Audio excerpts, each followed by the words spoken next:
I'd like to invite our next panel to the stage. Hello. Thank you. Please join us on the stage, our esteemed panelists. And I hope everyone had a great lunch. Our next panel is on what's next for global Open RAN, private and public sector cooperation. So how can government and industry collaborate?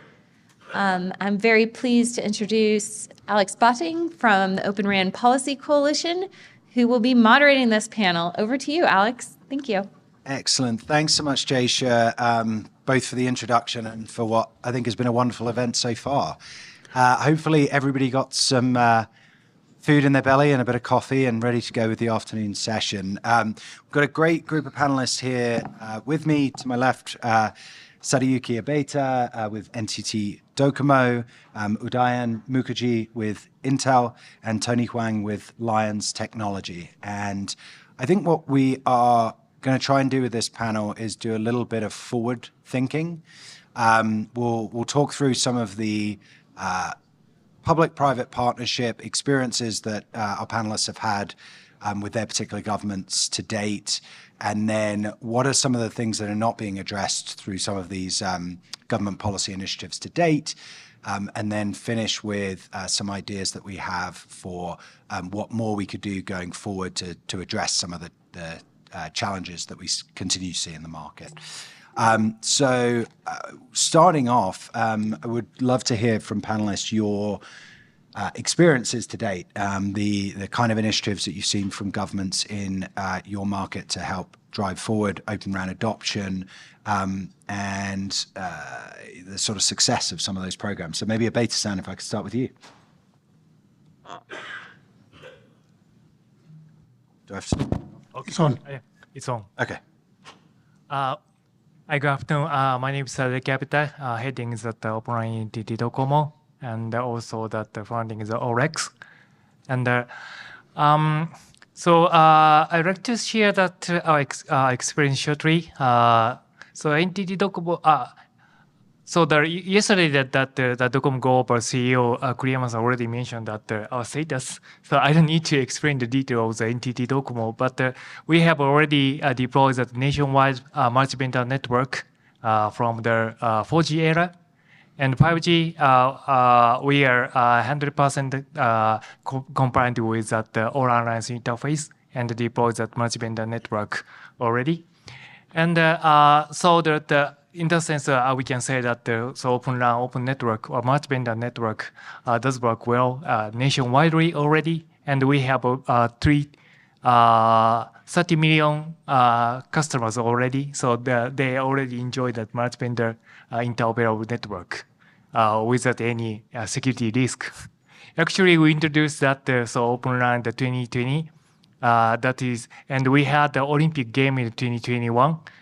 There that's so significant cyber attack, honestly, during the Olympic Games. But we didn't see that any network problem during that Olympic game. So the multi-vendor network does work well in that sense. I actually heard a statistic on that the other week that it was, I think Rio had like 500 million attempted, or I guess security events, what we describe it, attempted incidents. In the Tokyo Olympics, it was like 5 billion or something. It was like an incredibly high amount of attempted incidents, and yet, as you say, no major issues. Yeah, no major issue. I don't know how many, but actually, yeah, but the incident is no incident. Yeah, fortunately, yeah.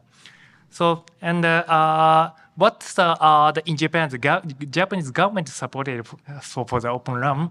So Japanese government also supported the Open RAN, and for the commercial, they supported the to introduce Open RAN more easily. They supported. They have some tax incentive program.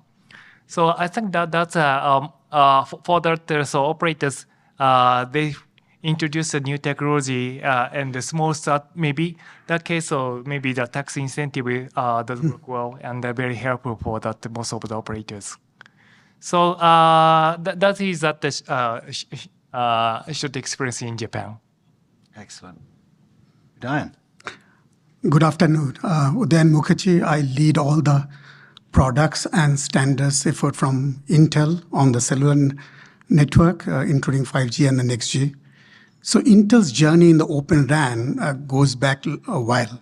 I mean, we started from day one on the O-RAN alliance, but even before O-RAN, I don't know how many of you remember, there used to be something called XRAN.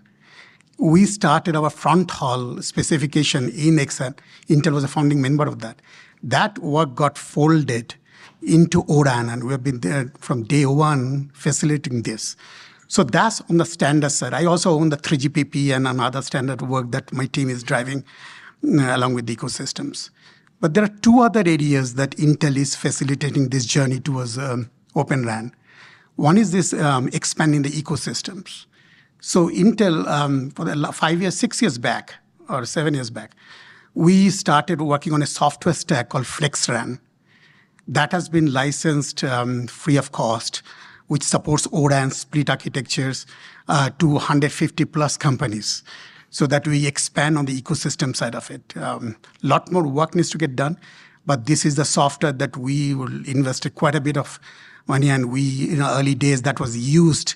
If you look into it, 2019 in Japan, in Rakuten and other areas, that was used as a basis for a lot of initial deployment. The third is the products.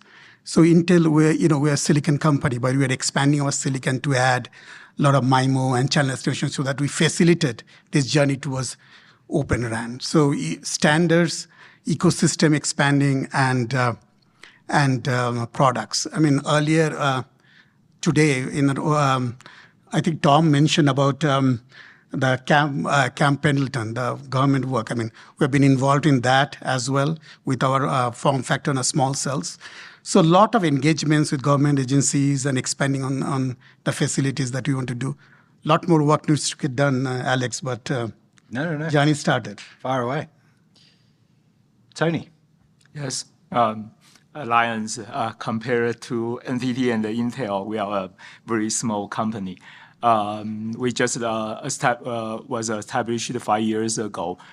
We started from the 5G RAM, the O-RAN base RAM, because our team have actually started mobile network product from the 3G and the 4G small cell. But the small cell doesn't sell much at the 3G and the 4G era. But we think the O-RAN, 5G O-RAN will be the next successful product. So we dedicate on that. On the specifically on the government programs, so Abate-san, you mentioned the incentives for that Japan made available, and I think Japan was the first government that really put incentives in place for Open RAN.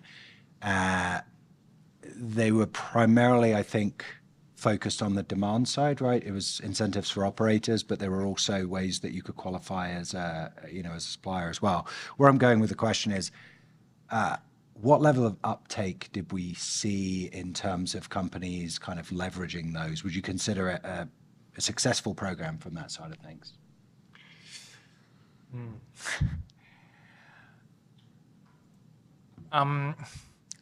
The program itself is that government reads so and how they decided that actually that the government decided, so not strongly offer from our side, but so Japanese government is strongly push to deploy that having that open network, vendor agnostic networks. So they supported that to introduce that open network. So if that so the equipment supported that open interface, then the equipment itself there are the tax incentive. Mm-hmm. That is a Japanese situation.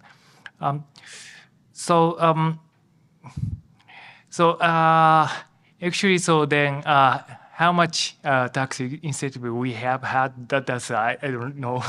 We deployed that many already, and that is not my section, so I don't know. I don't remember the number, but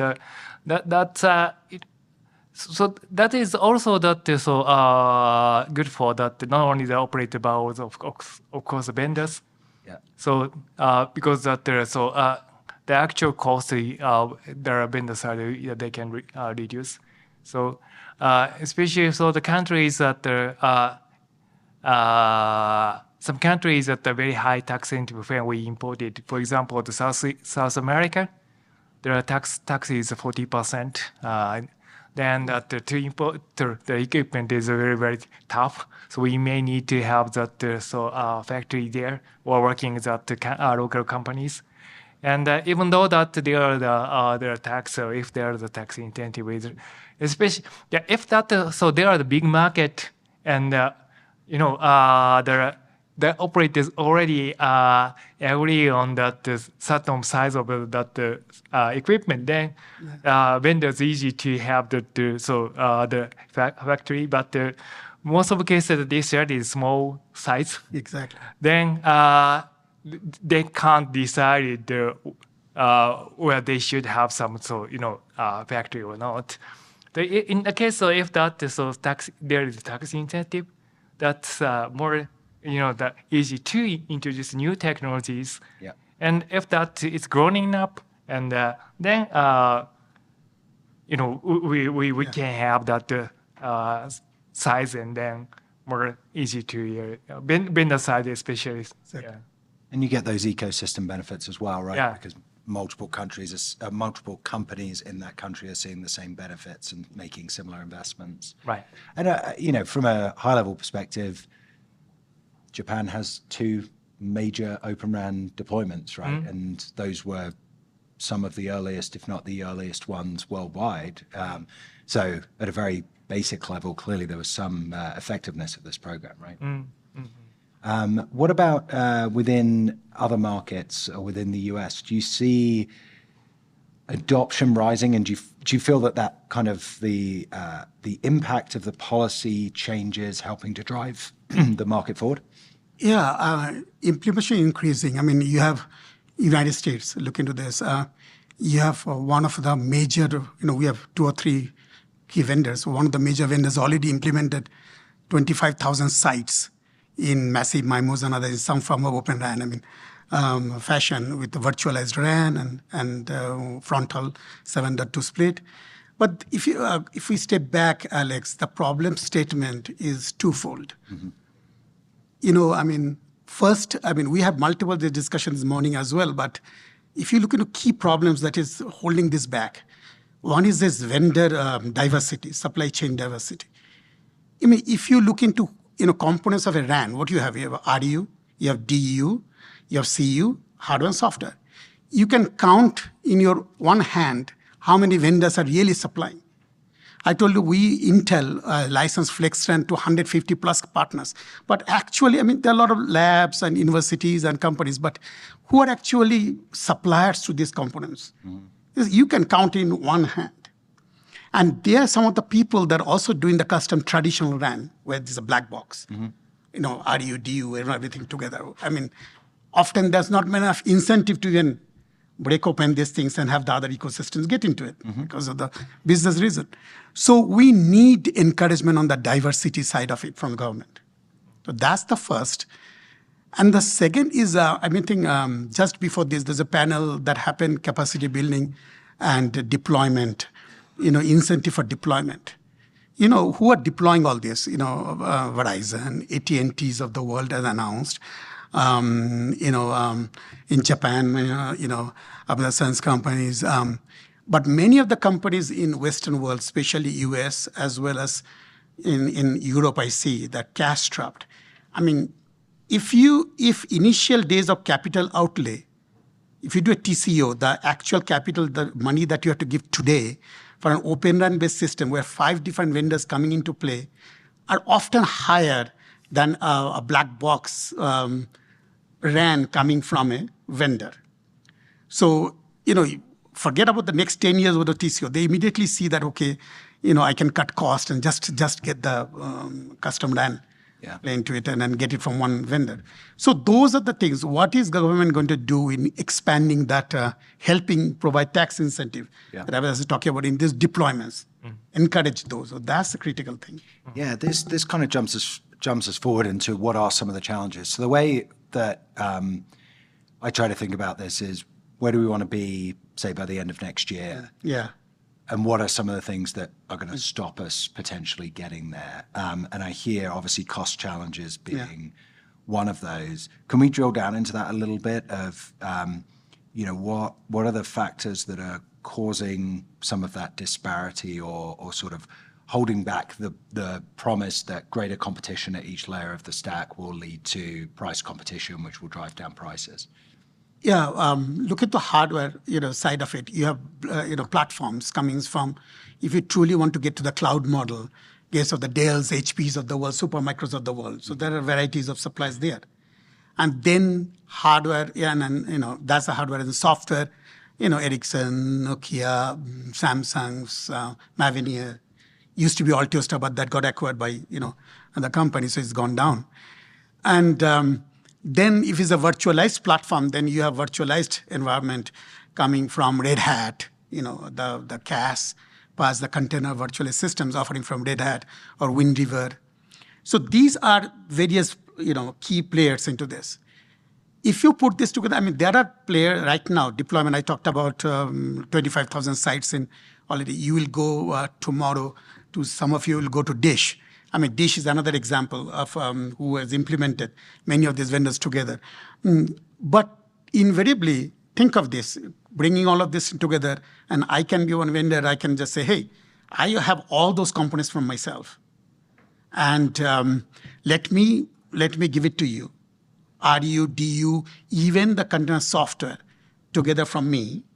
Let's not go all of these things, I'm your turnkey supplier, and I'm going to cut the cost. And then traditionally, what is also happening that I can just, if you would insist on Open RAN, I may very well support some of the radio interface, fronthaul, but rest of the things I'll keep it closed. Mm-hmm. So, and in the TCO model that all the operators look into, they plug that in and they see quite a bit of, savings, initial savings. So how do you actually improve that?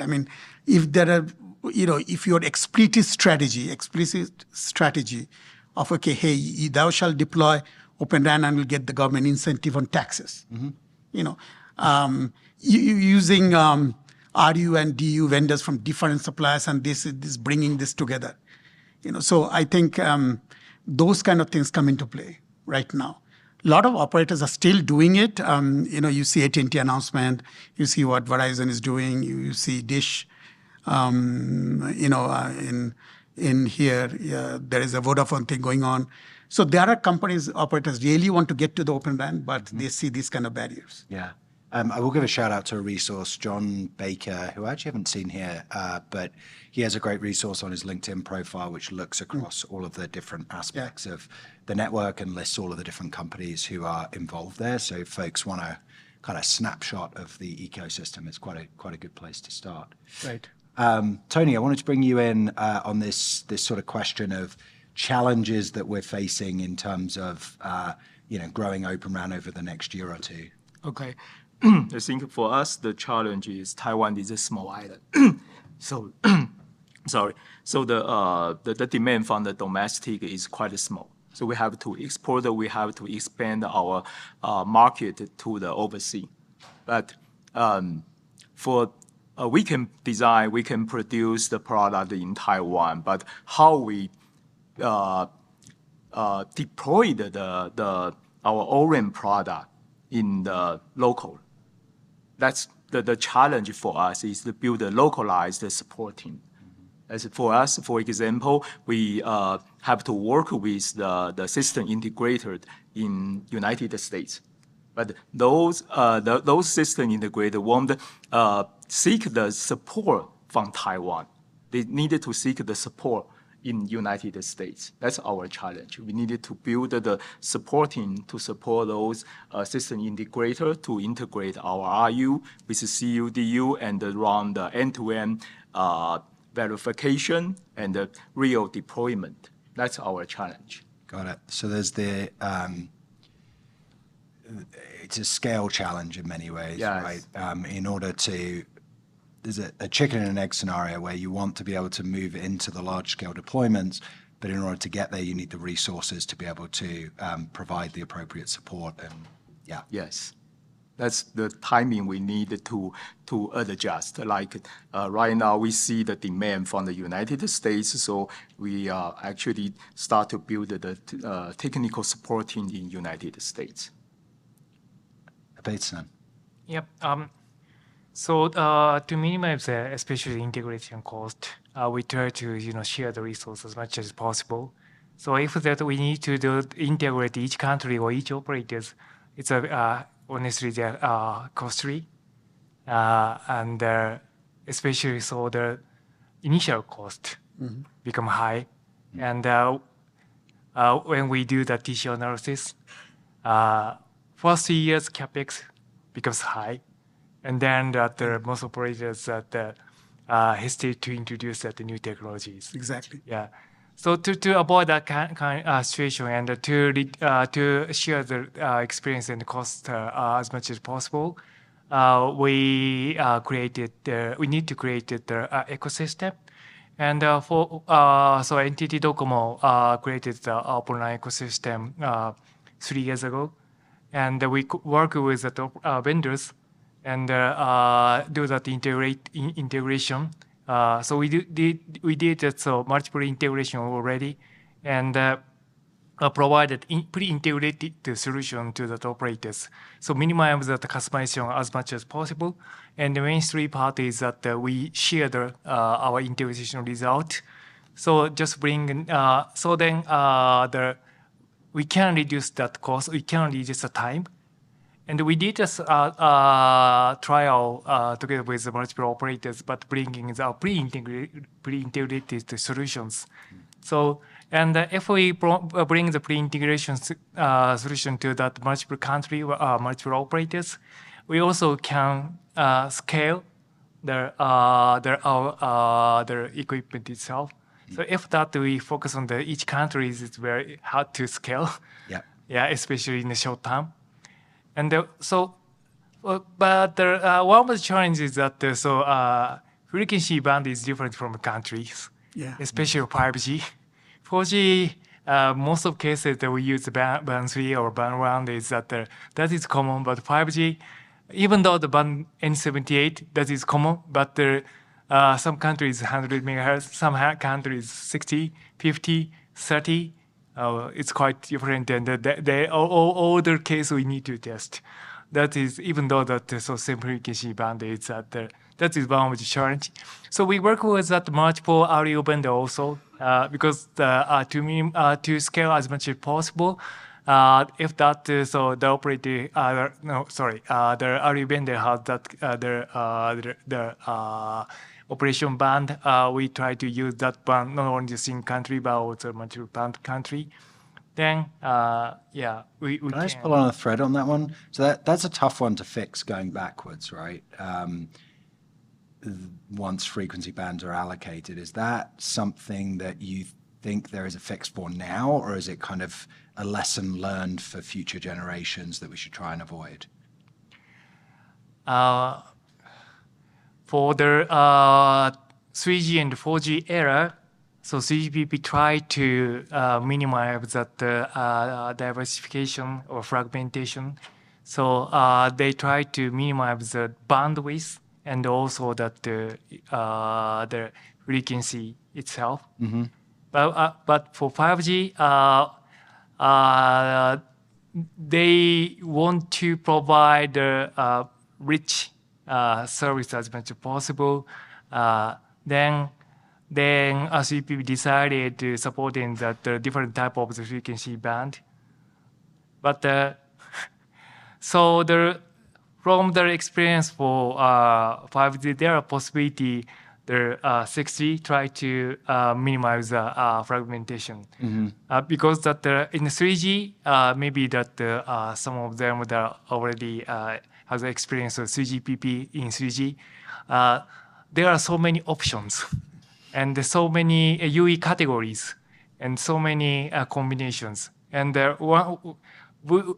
if I remember correctly, the UE category exceed 30 or something. And I don't know how many UE category there is support in the network. And there are also that the uplink UE category and the downlink UE categories, so that the combination is at multiple.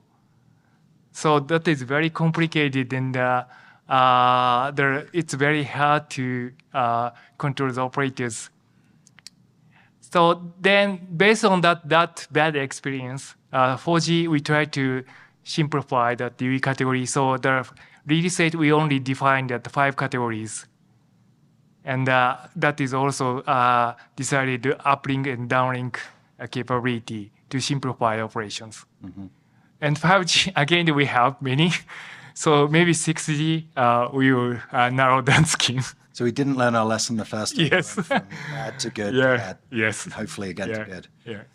But no, I can absolutely see for both larger and smaller companies how that creates a challenge, right? Larger companies are looking to scale truly globally. That creates a problem for them. But even for smaller operators who may not have or smaller companies, I should say, they don't have the resources to design their products to meet the needs of multiple different environments. So it kind of hits companies of all sizes. Yeah. In the case of only the big company provide the network, that is one of the problem. But in case of the Open RAN, that we can use a different RU vendors, even though the same site. Mm-hmm. So this frequency band provide vendor A, this frequency band provide vendor C. So the combination of the vendors, we can provide a net. So the small vendor focus on the specific frequency band, for example. Then they can scale and they can reduce the cost. Then they can provide a competitive price. Mm-hmm. But if a small vendor try to provide everything, it's very hard, and how to is also fight against the commercial vendor. Does it unintentionally promote vendor diversification then, if you have to have multiple different vendors at each cell site? Not in the way we'd want to necessarily, but... Yeah, it's not necessary, but in our case, we have already deployed that different vendors are used even in the same site. And please come to Japan and see that our site. On the bill, there are the different type of that are used, since that we use a different frequency, different vendors for different frequency band. One of the good things to the operators, so when we add the new frequency band, we don't need to use that same vendor. We can ask that we can do the RFP, and even though that the existing vendors, they need to provide the competitive prices. Mm-hmm. So the for operator side, thanks to that vendor diversity, we can ask that lower price by competition. So of course it's not necessary, but the having that flexibility or the selectivity for the operator side, that is, I think, good for.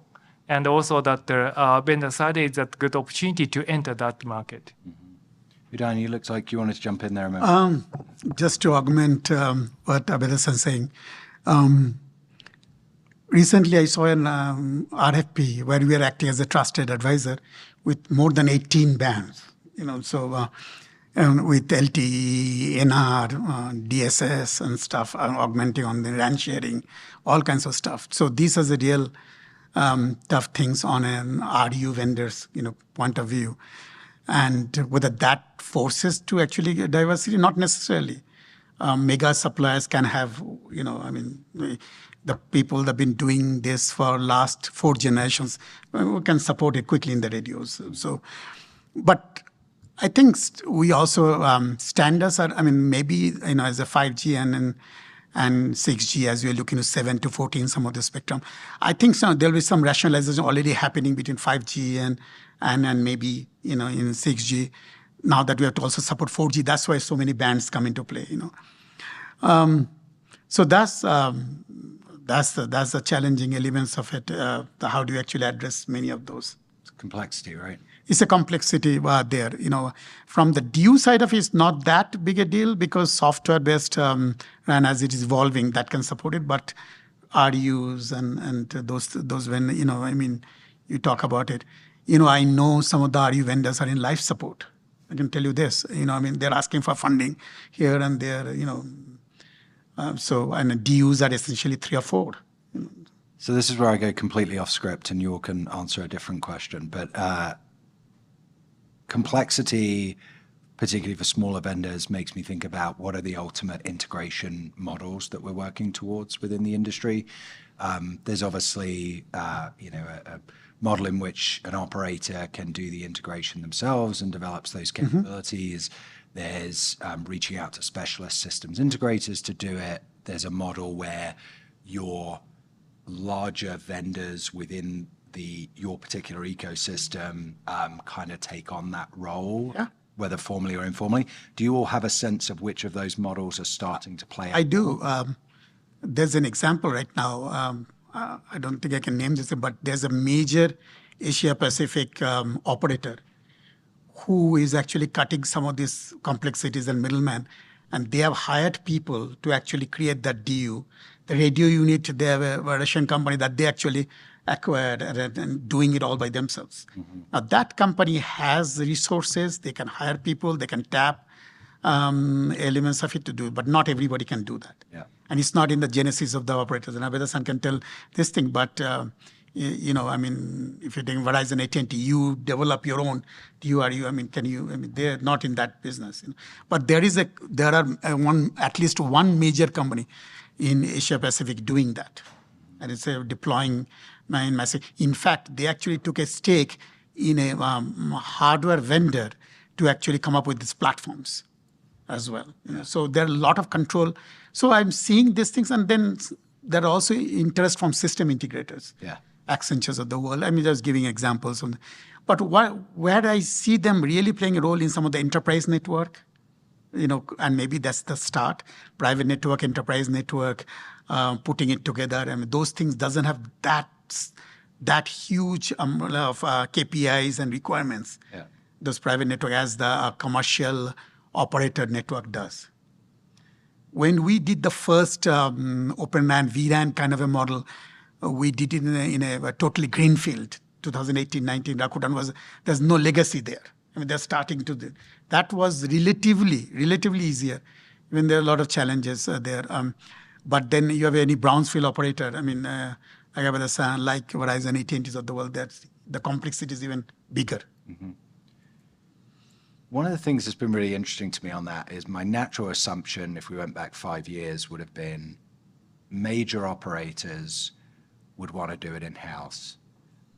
Smaller operators would want to outsource some way, right? It's not entirely how it's played out in practice, it seems like. Certain major operators have still said, we're not interested in getting into that game. As you say, others are doing it.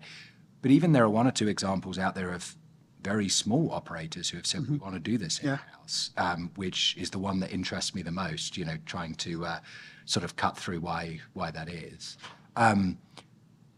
Bringing to a close the sort of piece of our discussion on the challenges, one thing I think I'm hearing from the group is the biggest concerns a few years ago were probably about the demand side. A lot of what I'm hearing from the group is actually supply side challenges. How do we, it's not whether at least the public networks, we're not necessarily concerned about the direction of travel, right? Pretty much every major vendor, major to small vendor, and operator seems to be agreeing that this is the path the industry is going to go down. It's more a question of how do we make sure that the ecosystem remains as robust in 5 years' time in terms of the number of companies that are developing Open RAN products and services they are today. Is that an accurate summary? Yeah, yes, that is true. But you can do even better. I was thinking through it like, as I said, the operators also cash-strapped in general, especially North America, what I see, Europe and all. I mean, we have been talking, we can do certain things and from the specification side of it as well. When I remember one of the largest operator told me 5 years back that I know more about my clients, my users, but Google is making more money. So we have been talking about this communication convergence for a long, long time. In 5G, we thought that, okay, we'll open up every level and try to get services into it so that operators can also actually add services and figure out this. Didn't happen in RAN. After core network that has happened, but still there are a lot of challenges there. So again, we are attacking this in 6G context. If you look at NextG, some of the white paper that they published, NextG Alliance, talking about computing. So if we can open up the standard, and this is all our responsibility, 3GPPs and NextG, and so that there are new services, new AI-based services and others that operators can themselves think about monetization in those aspects of it is easier said than done, but if we facilitate that, then you can make even more bigger case of opening up the whole ecosystems. Yeah. If not, if it is just okay, RAN system, do a packet core, and then services after that, and that to some of the CDN and others from Netflix and all, that's the level it is, then it's always going to be some level of challenge. Mm-hmm. So yes, supply side of it, as we talked at length, RUDU, but also we can also facilitate from the standard side of it an ecosystem that, hey, open up this, and to let the other companies add services into it. We focused a lot on the headwinds. I would imagine, since all of your companies are still very active in the Open RAN space, we're also pretty optimistic about the future of Open RAN. Hopefully that comes across to the audience. So looking forward, what are the things that we would like to see from governments over the next year or so that could help to address some of these barriers and continue what has frankly been a very impressive growth cycle for Open RAN over the last 5 years, right? Tony, maybe I could start with you. Well, I think yes, even though we saw that Orange product demand is getting up, but it's still relatively small. Mm-hmm. So we still need like the government funding or government support to have the operator or the enterprise to adopt the 5G Orange product. So that the demand keep going. So the company like us, the startup company, we can survive. So we can keep developing and to contribute our product to this ecosystem. So I think that's the government can do. Like the Taiwan's government, they keep in the past 3 years, they try to attract the enterprise or in Taiwan. They cooperate with the electrical device company like us to come out some user case for the private network. The different, like the private network using the manufacture factory or in the science-based park to try to increase the demand of the private network use 5G Orange network, so that we can keep manufacture product, get some profit, and keep it growing. I think that's a really important point as well. There's not one way that governments can stimulate on finance, right? Even if you just look at the demand side, there are opportunities that they can drive demand in the enterprise space. There are opportunities within public networks. There's government procurement. So I completely agree. I think governments thinking across the levers that they have on each of those different areas, not to mention on the supply side with R&D, funding and all of that as well. There are oftentimes more things open to them than they would initially think, right? Yes, it's more. It's initiate. So the enterprise, they can see the benefit of using mobile network instead of the Wi-Fi, because talking about the private network in the enterprise, they always compare the mobile network with Wi-Fi network. The cost is difference. Yes, but how to let the enterprise see the benefit? Like a Wi-Fi is considered as the unstable, unreliable network, even in using in the industry.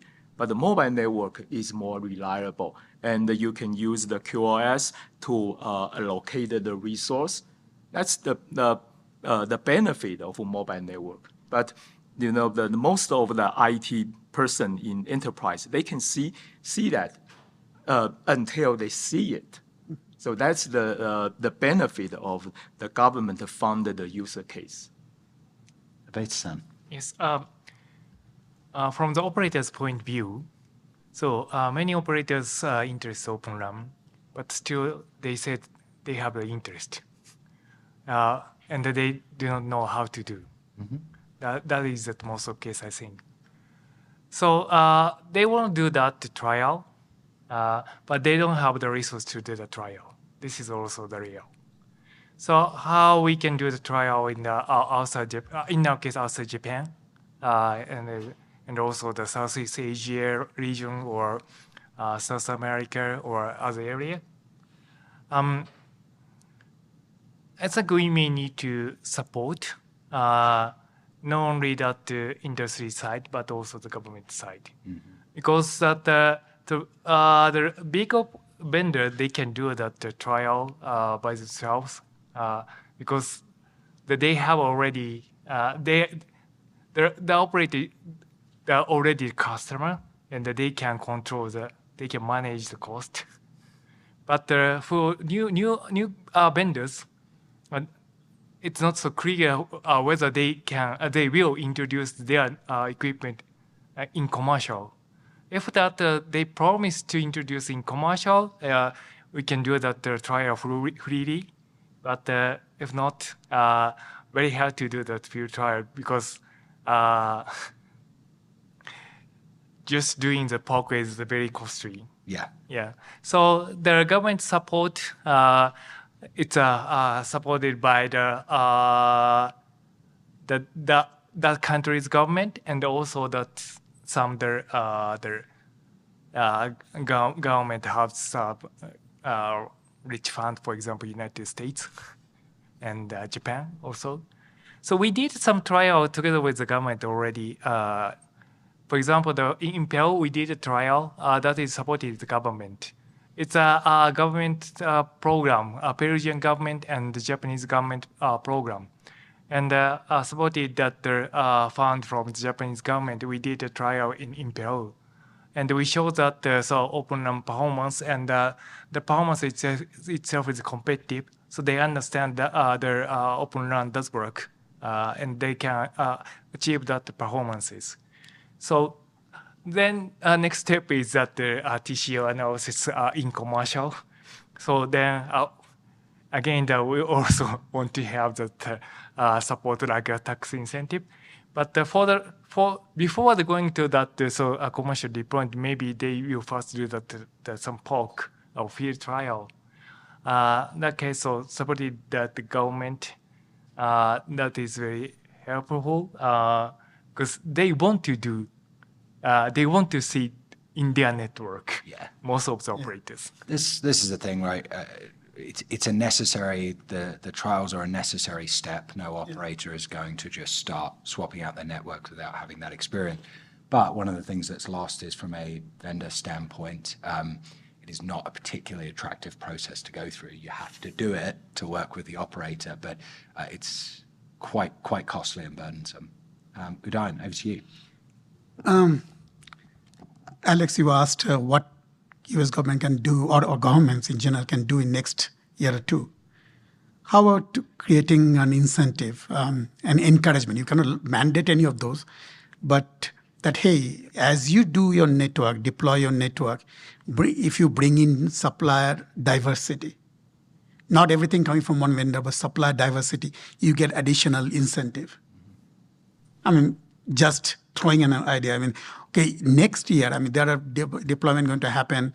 Major operators have their RFPs out, announcement out. So if those kind of policies, we talk about it, okay, bring more than one supplier, diversity into it with the hardware, software, and others. And then you can, get this kind of incentive through tax or whatever. Government knows better, those kind of things. So that thing, those kind of things can definitely happen. But I'll tell you, not everything is doom and gloom. There are some good things are happening as well. This morning somebody talked about DoD. Somebody from DoD talked about this Camp Pendleton. So there are new players into it, like companies like Lockheed Martins of the world getting into it. There are funding from DoD and others into it, intelligence involved. So there are things happening, and more on the enterprise network side of those things. There is also a proposal, I believe, or an ask for proposal from different U.S. agencies to have different innovative RU projects that they can submit and get the funding. There's something going on right now that we actually have a lot of companies to actually, talk about what they can do. So I think things are happening, but happening in those kind of pockets. But if you really want to move the needle in the actual, operators domain, where the mega networks are being deployed or going to be deployed, you got to have those kind of diversity. I double down and say I think a lot of good things have happened. Certainly, if we look back over the past 5 years or so, when industries go through significant changes, there are going to be headwinds, right? Even if you look at the transition to cloud, where we've now got most of the largest companies in the world have cloud at the center of their of their product catalog. That didn't happen immediately, and it didn't happen without bumps, and there weren't challenges to convincing customers to move away from on-prem environments and things like that. So I certainly don't think we should mistake headwinds for Takes time. Doom and gloom. Indeed. We'll open things up for questions, I think, in a moment, but just one more for the panel from me whilst you're thinking of those. We've talked a lot about the financial piece of things.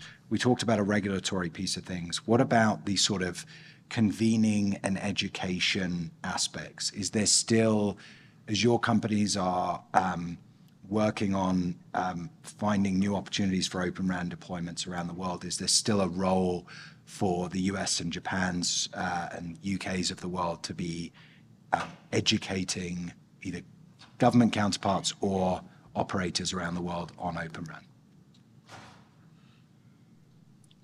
Yeah, I can start. Please. But, one of the things we can do definitely, and this is something many of the operators who have deployed some of these things, and us, we also doing sharing our, pains and what we went through, so that the next deployment they can keep looking for those kind of aspects of it. Even simple things that the driver mismatch and some of these things, and software issues, because you're bringing in also a virtualized component of it. So there are those challenges, latency, how do you reduce the latency? A lot more learnings that has happened in last 5 years. Sharing that widely. Every time I go to Japan or other countries, even companies that in India, Saudi Arabia, they also started thinking about these lines. We've been asked to share what that worked, what didn't work, what to look for. And operators, I know that a lot of operators, Abeda-san does a great job on those and others, So they share their experience. So sharing that is also a form of education. Definitely. Otherwise, the basic wireless technologies and the algorithms of the MIMO channel estimation, things have not changed that much yet, But it's how you bring it together and deploy, how do you actually meet the KPIs, so those becomes learnings. Tony. Yes. Taiwan used to be famous as the ICT product, but more on the consumer product. So Taiwan's government also think the 5G ORAN product is an opportunity to transfer the industry toward to the telecom equipment manufacturer, design and manufacture. So the Department of Education, they found some college to start the program, to online or physical class, to have the students or even the enterprise, the people to attend that class to learn what's the RAN, what's the radio unit, and even how the FPGA programming and the radio signal processing, they start to, I think for 3 or 4 college to open those class so that to have the more talented people to join this industry. Excellent. And I guess on that note, add? yeah, please. So in previous section, there are some discussion about the capacity building, and we are also planning to provide the capacity building program from the OREX side. And that is, at this moment, we are focusing on that specific operators because we don't have much capability or how to, spread that capability building academic school we can create. But for example, the work was that so some of the academy, like for example, Aura, we could provide that some of the capacity building program in the to educate that not only the single country or single operator, but also the multiple countries in the region. So, but this is also that how to do that by ourselves. So maybe especially not broadly doing that things that we need some government support. Definitely. Yeah. Definitely. Any questions from the audience? I think we have about 5 minutes to go.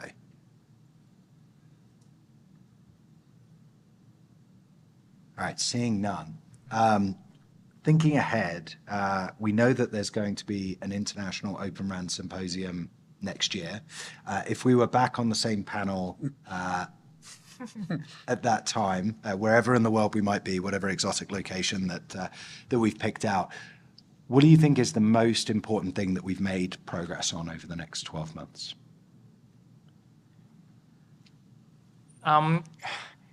So I think within this year, we are planning to do some the field trial somewhere in the world. So that maybe that next year, this time is more focused on how we deploy in the commercial network and how we scale.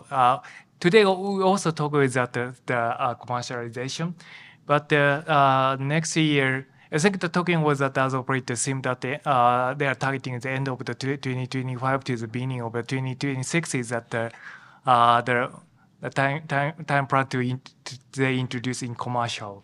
So this next year in the September, maybe we can say how we can effectively introduce or how we can share our commercial deployment or how we can share that our CI/CD especially or operational point. Now today I didn't discuss the detail about operation, but next time maybe we can discuss how we can operate more efficiently with multi-vendor network. Done. Yeah, that's usually a very interesting point. Next year at this time, so that we have 1 year, I'm sure there'll be some more proof points.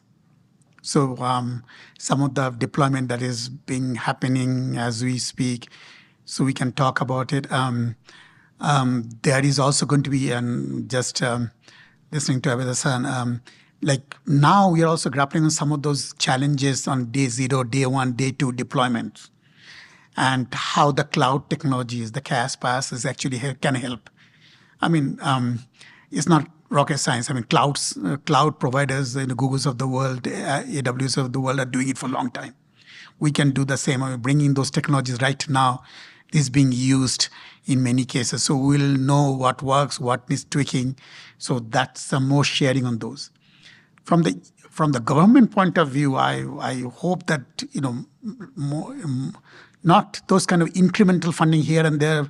But there are startup companies I know in Bay Area looking into different components of DU and RU and asking for funding help and others, and looking for this thing. So I'm hoping that there are more diversity on RUs and DUs, just, beyond this 3 or 4 that we have. Mm-hmm. We'll see. 1 year is not that big as this thing, but at least even if we get one or even a major one that gets the funding and continues their journey towards their products. That will go a long way. Tony. Yes, I would say that next year we hope to see that every user case have a notable scale the deployment, so that maybe government no need to put more funding on those, but more funding on the, how to get the industry mature. Yeah. Excellent.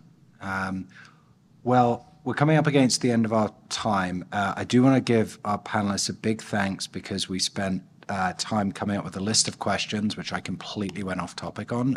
But I hope at least that has made for a more free-flowing and interesting discussion for the audience. Thank you for listening, and a big round of applause to our panelists. Thank you, Alex. Thank you. Thank you very much. Thank you very much. Thank you. Thank you. Thank you so much to Alex and his great panel. Really appreciated it. Our next panel is on standards bodies, and so I'd like to invite those panelists up to the stage.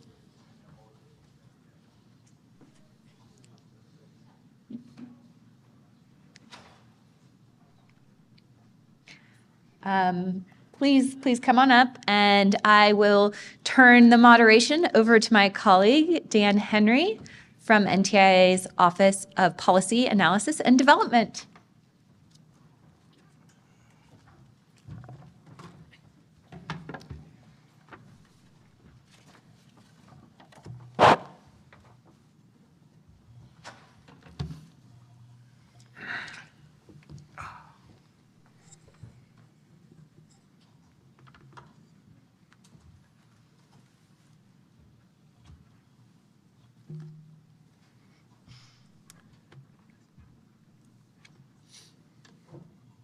Well, happy Fed Rate Cut Day to all those who celebrate.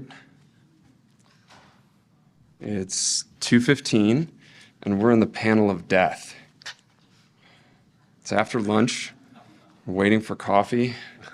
So we're going to try and keep this as interesting as possible. Tell people a lot that standards are not sexy, but they are sexier than they've ever been. We've seen a really big increase recently from sort of all corners, academic, public, private, in standards development recently. I think before and still to a certain extent now, standards simply are. They come out of a box, right, as a finished product, and they're ingested by subsequent parts of the manufacturing and deployment chain. But for more and more sectors and participants in these sectors, that's becoming less true, right? Standards are becoming a thing that you can affect, right? And a thing that affects you in unforeseen ways, right? They're becoming more than just technical specifications. They're having an impact on policies, right? And they're being looked at oftentimes as policies in and of themselves. Of course, successful standards are never guaranteed. Every successful standard is built on this layer cake of extreme esoteric technical expertise, permissive and harmonized regulations that allow that to happen globally, a bunch of really careful diplomacy, billions of dollars in IP, and of course a thick layer of abject failures.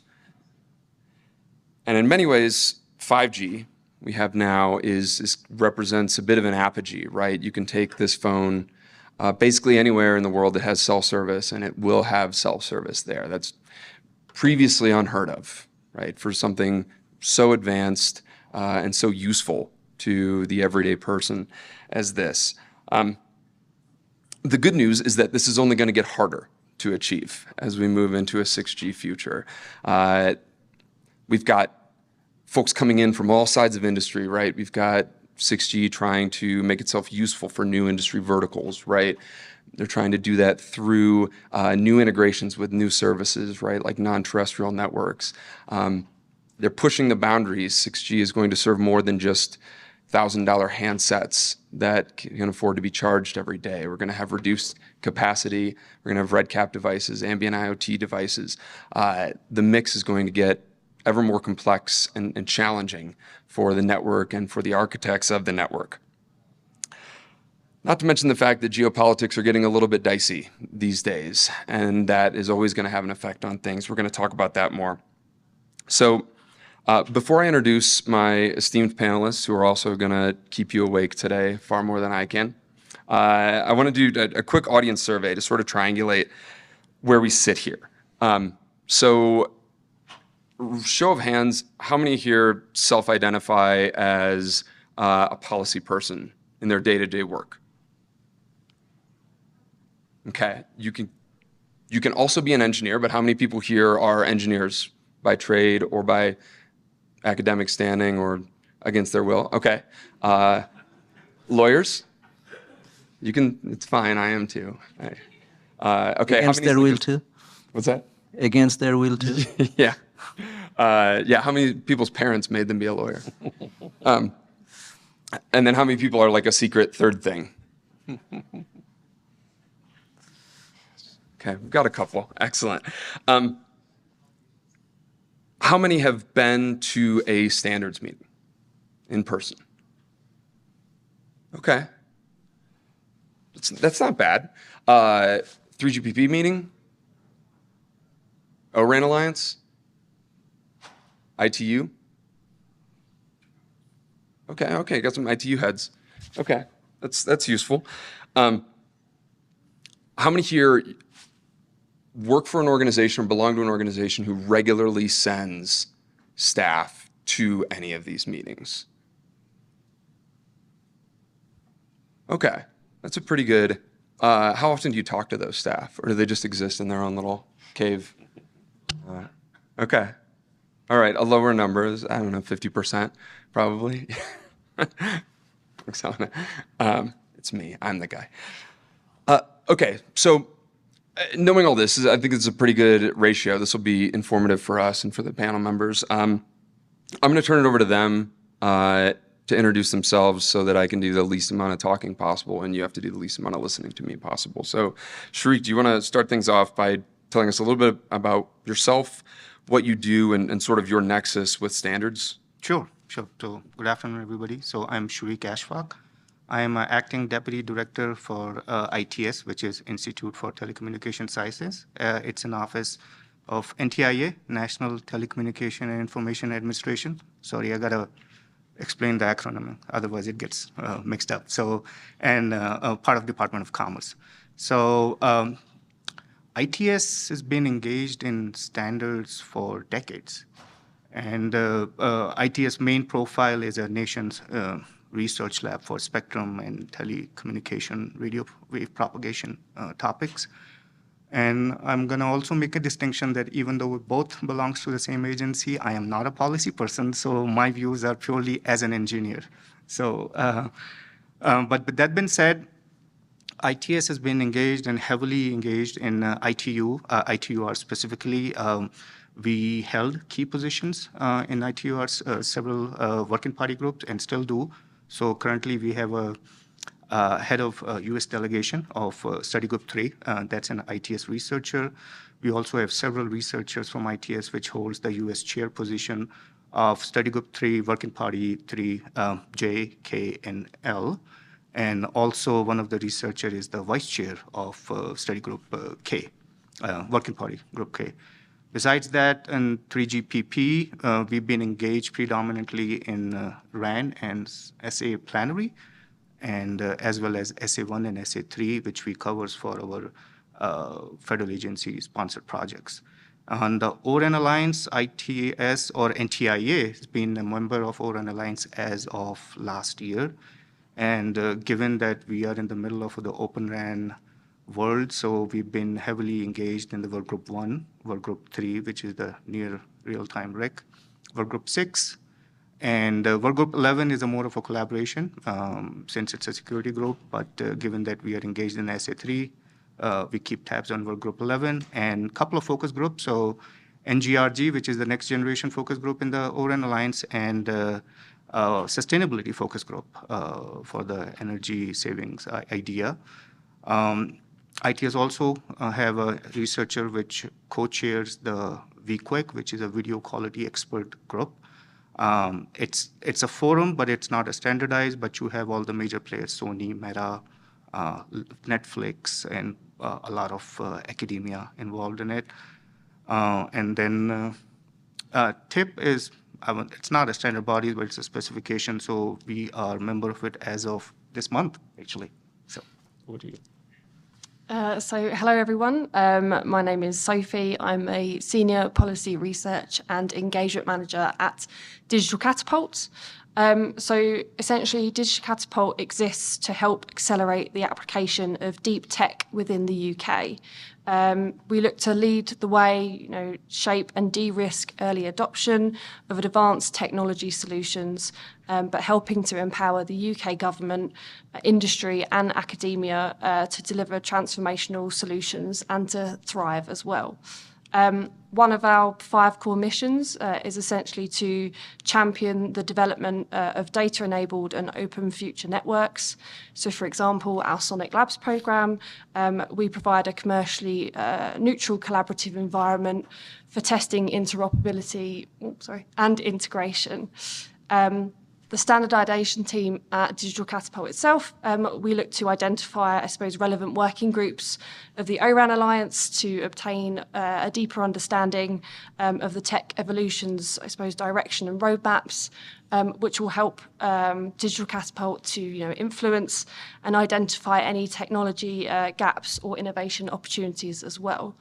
In terms of the standard bodies or specifications that we work with is mainly ORAN Alliance, 3GPP, ETSI and TIP as well. Hi, I'm David Young. I'm Vice President of Technology Policy and Government Relations for ATIS.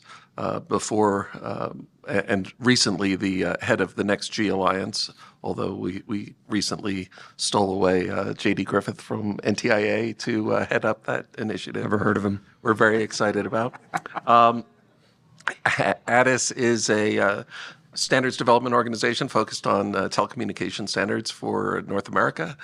It is member-driven. We have over 160 members, and it represents a diverse range of membership from communication service providers to equipment makers to research facilities, government agencies, and beyond. So we are the organizational partner for 3GPP for North America and host and manage the 3GPP meetings in North America. We, as I mentioned, we have the Next G Alliance, which is focused on ensuring North American leadership in 6G going forward, and that was established about 4 years ago and has been very busy developing a lot of foundational materials in support of that effort. And then finally, of course, we convened the companies and people who were involved in developing the MVP for Open RAN minimum viable profile that we released the first version of yesterday. Hi, Hasib Akhtar. I am Ericsson delegate to ORAN Working Group 1, which is Architecture and Use Cases, and also in ATIS MVP. And I think there are a lot of folks from standards, so they will understand what is rapporteur means. So I'm also the rapporteur of ORAN architecture descriptions. It's a specification, and those of you don't understand rapporteur, it means that I get all the contributions that are approved to go in the document, and I just spend my time putting them together in the right order so that the paragraphs are in the right place. So that's what I do. And other thing is, I guess we talked about that who is here doing their profession unwillingly. So that's one of the things that maybe applies here. I was invited to ORAN 4 years ago by a couple of operators to join. And since then, I've been trying to get out of it, but my company wouldn't let me. So that's kind of the situation that I'm in. And during my regular day work, I am responsible for looking into next generation of radio technologies. So I want to start diving into, I guess, sort of the million-dollar question here. Broadly speaking, what makes standards worth it for participants? Yeah, I'll pause there. Let's start out sort of broadly speaking, and then we can talk about why policymakers would want to possibly be involved in standards. So start with just general question. Whoever wants to take that first, I don't know, Dave? I can take it. I mean, mentioned that I was an unwilling partner here, but what makes it worthwhile is the ability to influence, even in a little way, the industry, and the other part is to driving consensus with very much unwilling partners and parties that they have their own interest, and everybody's trying to pull things in their own direction, and then you are in the middle or sometimes on the side trying to drive a consensus, and if you're able to do that, everybody is unhappy, and we go home with a product that we all agree on. And I think that's a very, very big satisfaction that that keeps me going on this. Yeah, so I would, of course, endorse all of that. I think another key aspect of it is the global markets that are enabled by these global interoperable standards. And you held up your cell phone, and we've got basically a multi-billion unit market there that was created by standards. And so being at the table and being able to help drive that is a key reason for organizations to be involved. For individual participants, I think people are drawn to it in different ways, in different paths. I don't think very many people go to college thinking, I want to be a standards person, right? But you become an engineer or a technologist, and you're working and you're drawn into it because you have the expertise that can add value and really help drive to that consensus. And so it's a very important function, but it seems that many of us sort of get into it accidentally or haphazardly. And so one of the things that we might want to think about is if there's a way to be more intentional about bringing people to standards. Quick show of hands. Did anybody accidentally end up in standards here? Okay, I got a couple. Has anyone successfully navigated their way out of standards? Congrats to you. Yeah, Glenn, good job. Good work, man. You're not out of it. Never out of it. So, yeah, I think everything which has been said is spot on. It is a platform which provides a multi-collaborative, inclusive collaborative approach. There are things which works for everybody, so makes sense to be participants, like take the economic benefit aspect of it. So nowadays we're talking about the energy efficiency. I'm sure all the operators wants to have that because that's a direct saving in the all the OpEx which they have to spend on. So. Yeah, I mean, we know standards are obviously an essential part of this densely interconnected telecom sector, but standard bodies can help to represent the, I suppose, intellectual spirit of innovation, striving for the absolute best as well. But they're also gathering, some of the most senior technical experts in any given field, to be honest. But standards give sort of vendors access to a much wider market, helping to reduce, that market confusion with many sort of technologies, solutions and services. And it's also great that, followers can sort of use the standards regardless if they attend standards bodies or not, which is really great to see. Okay, so pivoting a little bit, push policymakers through this lens. Why does it make sense for folks like us to be involved in, particularly policymakers? Should more policymakers be involved, or should fewer policymakers be involved in standards? And what's the ideal? Yeah, what is sort of the ideal amount and nature of participation in traditionally private sector-led standards by public sector and particularly policymakers? So I think industry-led voluntary standards approach has been extremely successful and is the right model, and one that I appreciate the U.S. government's commitment to over decades. I think it's great for policymakers and important for policymakers to be engaged, however, even with the industry-led nature of it. And there are a number of ways I think that governments should engage and support standards work, but without driving or tilting or being directing the development of standards. And so I think providing incentives, is a good way of doing that. And I think the work in ORAN and the incentives that have been provided there are a good example of how the government can help to drive the development of important new standards, again, without being heavy-handed or tilting the way that the standard is developed. So providing carrots for private sector and industry participants? Exactly right, exactly. Because standards is traditionally really cheap and easy to participate in. Yeah, no, it's not. It's very difficult and expensive. And of course, it requires taking engineers away from doing research and development work that is,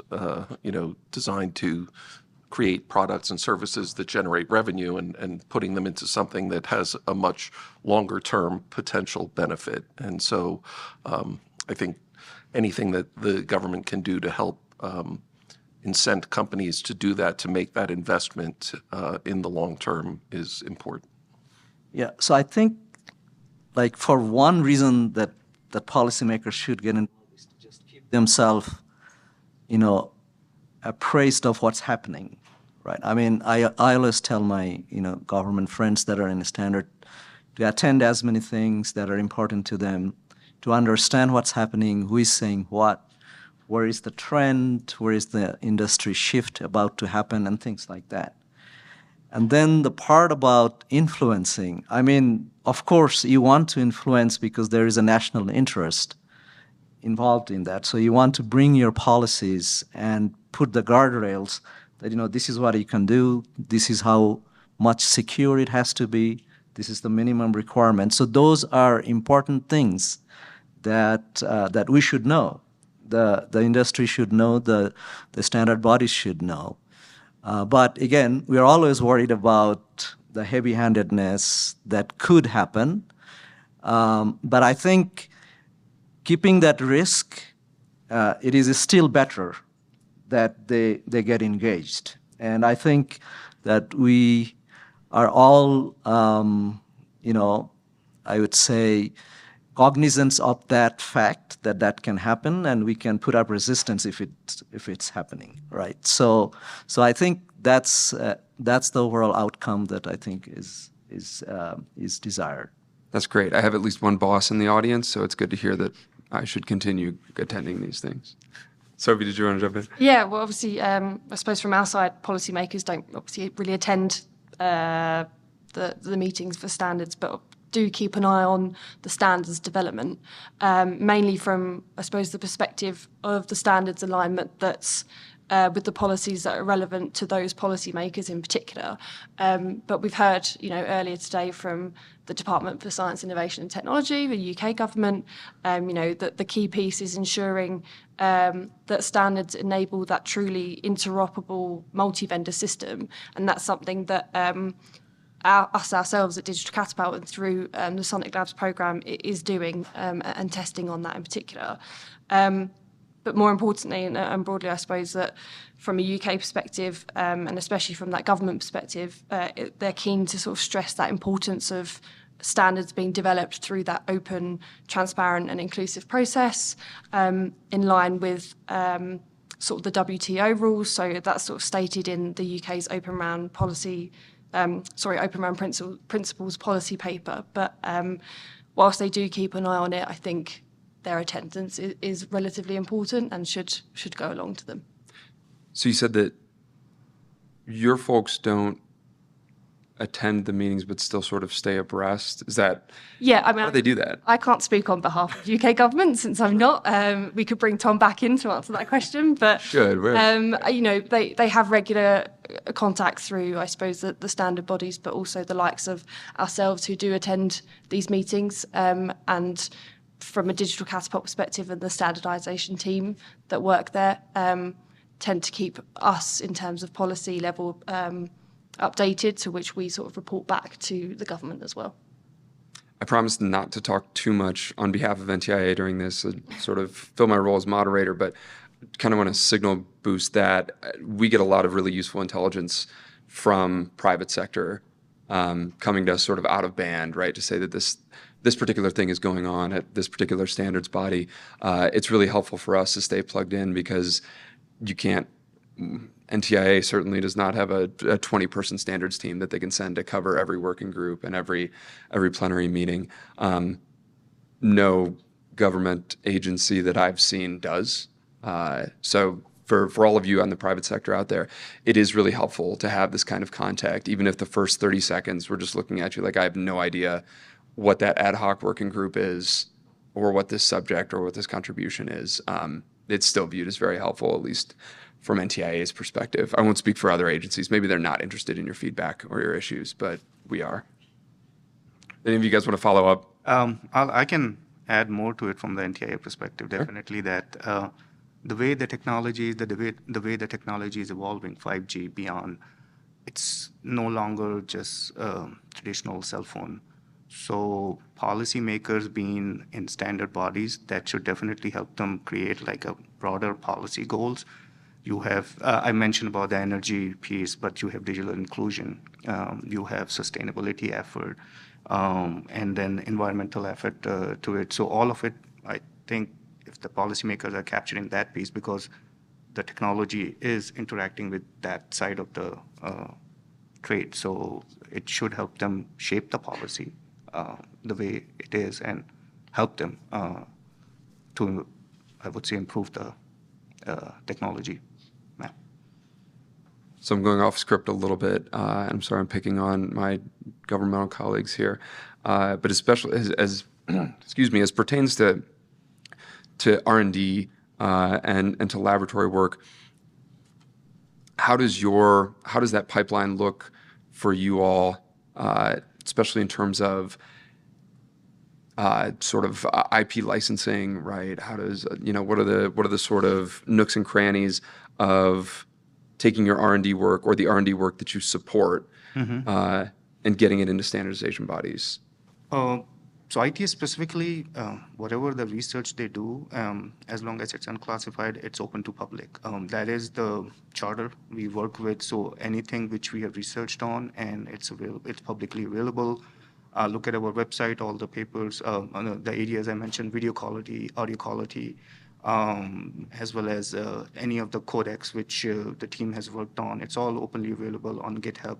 So from the IP perspective, I don't know, and I cannot say that we have something which have this IP aspect to it, because our funding is based on is that the research is for the general public use and improvement. Okay.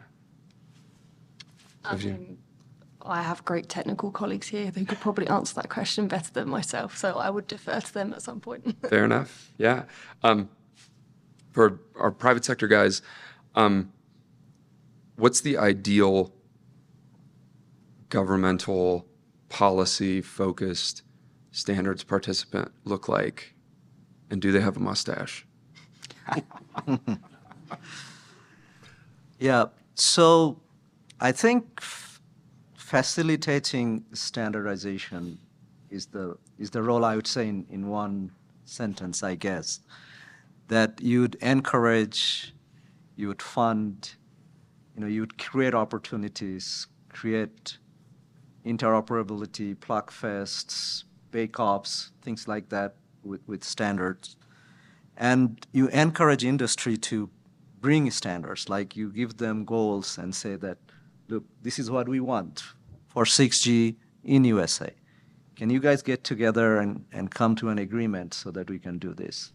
We want vendor diversity. What can you do about that, right? How do you make that happen, right? So those are all good things. And like I mentioned earlier, the key aspect of standardization is understanding the requirements, right? And then put that requirements into specification in a very smart way so that we can build things that will do interoperable.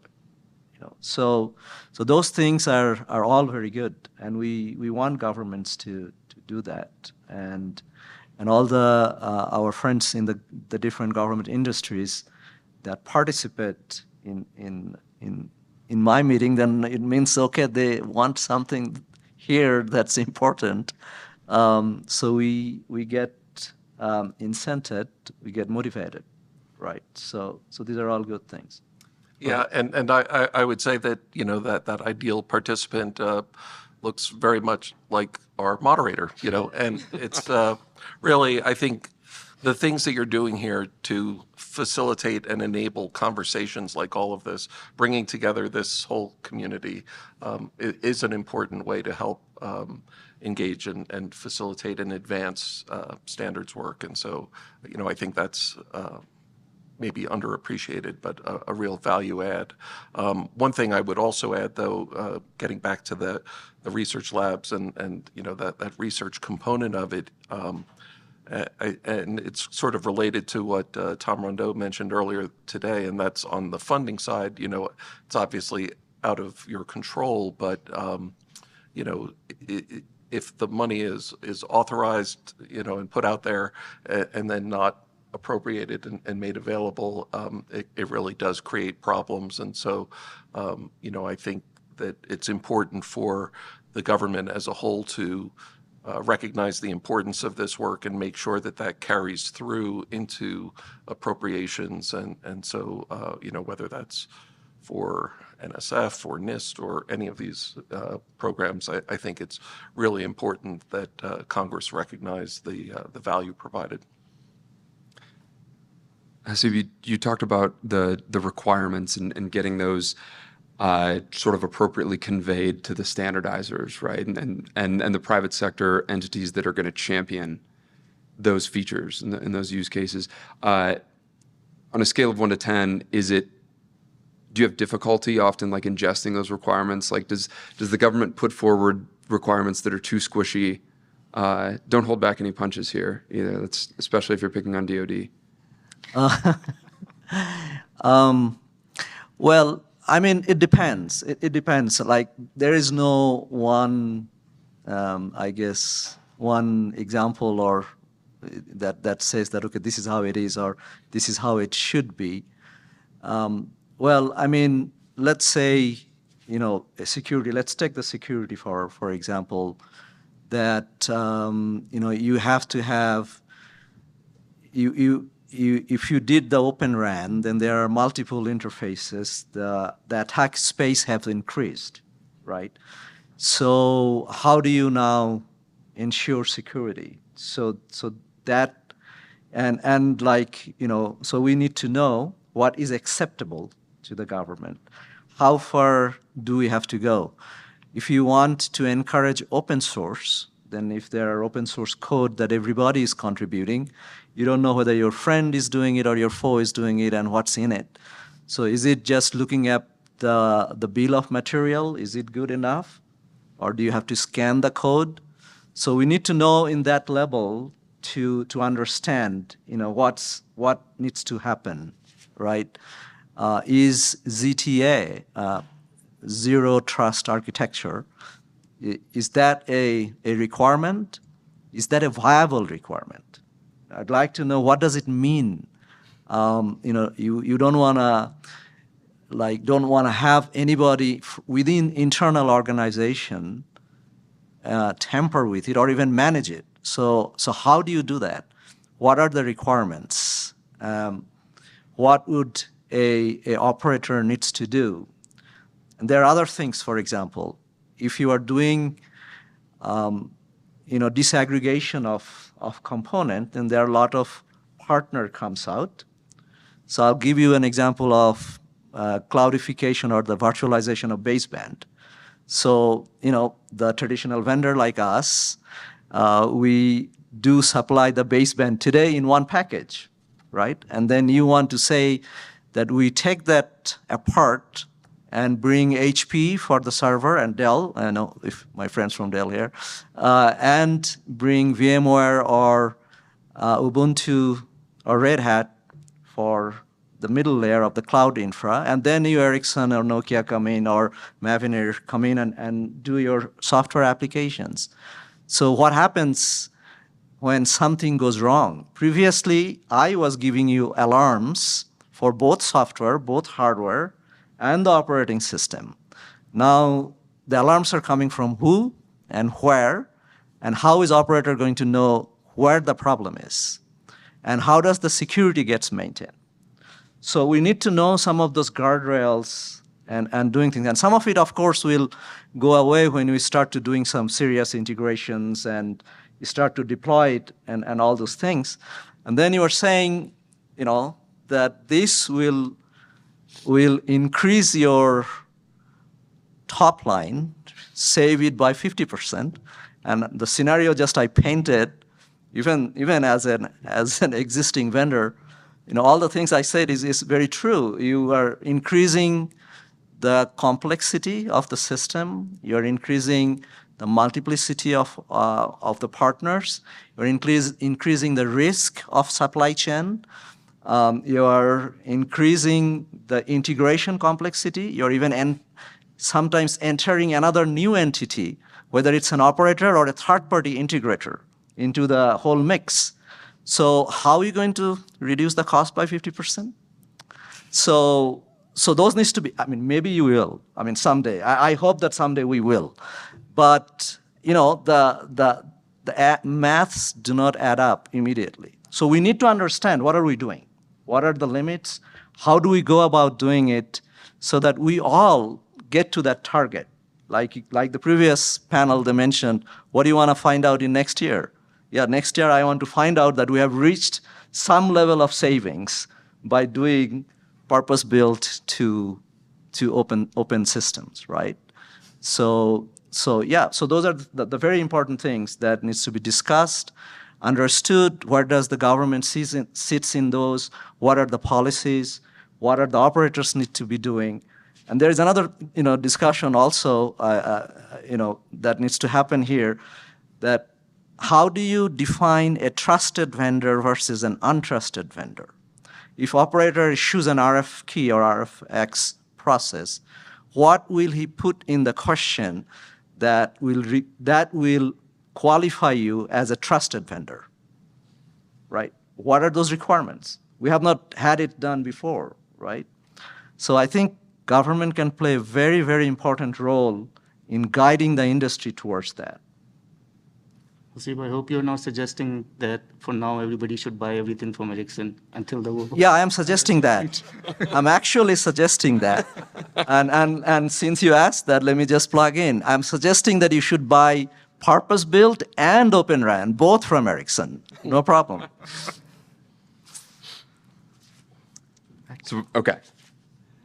So you mentioned actually open source and it's with code repositories and this is, I'm not going to say a super new development, but somewhat novel, right? The idea that the techniques for collaborating to develop standards and to develop the code inside some of these specifications is evolving so that it can keep pace with development and sort of modern workflows generally. We've got a lot of mature standards bodies, like particularly ITU, 3GPP, who have had working procedures in place for 20 plus years now. ITU, 100 years now. But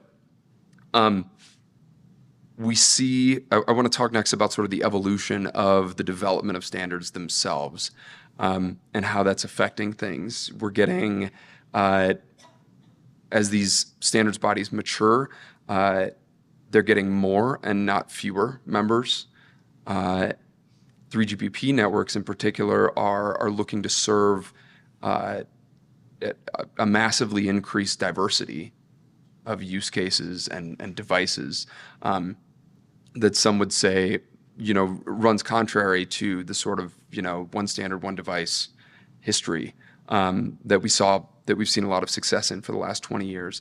I want to get your general takes on how all of these factors are affecting standards development, whether the standards bodies themselves are handling this in stride, and what you would change about things if you were the king of standards or queen of standards. How would you change those?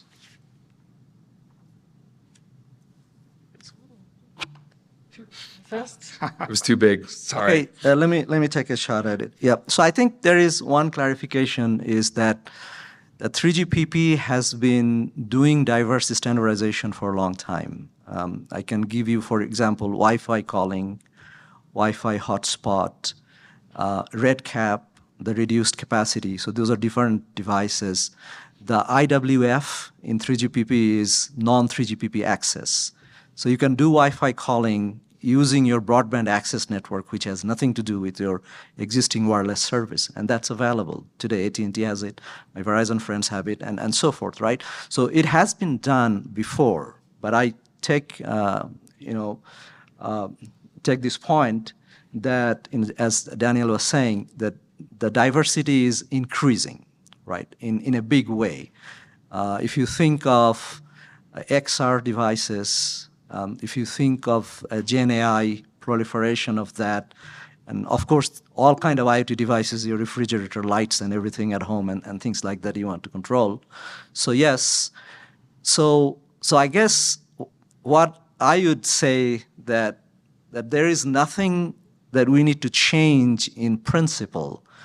We need to just focus on some of the areas that needs to address the calling of the day, so as an engineer, all of us or a policymaker, we have to be more cognizant about what are the new societal requirements that are coming and how do we address them, right?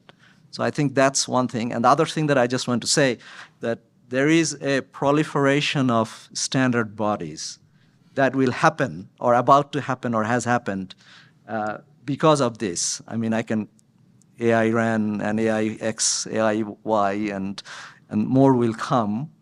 How do we collaborate and coordinate and make that, contain that into a productive way? And one of the things that I think it keeps me a little bit worried is how are we going to have the relationship between O-RAN and 3GPP in 6G? Like we somehow bypassed the 5G, doing a very, violently loving each other. And, we have gotten things reasonably productive. But I think that we have to address this as adults in the industry and see how we can collaborate better.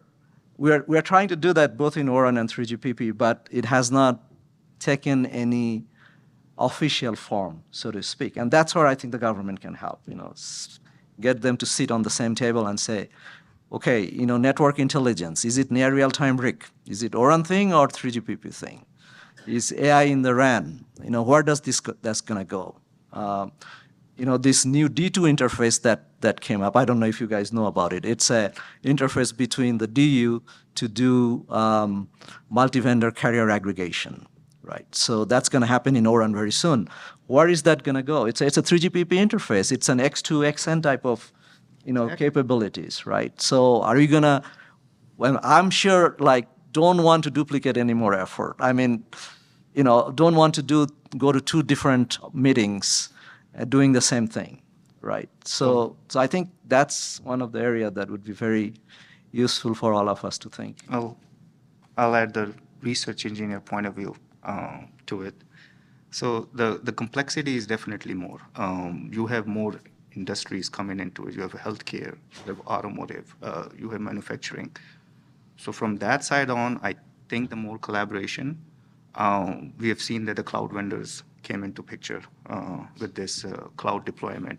They brought some IT-like standardization in it, which is very fast, very quick. So standards traditionally are slow and it goes with a long iteration cycle. So we gotta somehow find a way which can speed up the fast model deployment. And with that being said, besides the collaboration, I'm gonna piggyback on what Hasib was saying. So D2 kind of thing, which comes up into play, it's been there for ages. Ericsson has been providing that solution, and so is others between their own basebands. So now ORAN is developing it between the two different basebands. So in fundamental principle, it is there. So I think for the vendors, they should work more to open interfaces to each other in a way that it will work more harmonized. Yes, you can buy Ericsson gear. I'm not saying no, but we all are promoting the open RAN concept, which was built on this, that there shouldn't be any vendor lock approach to it.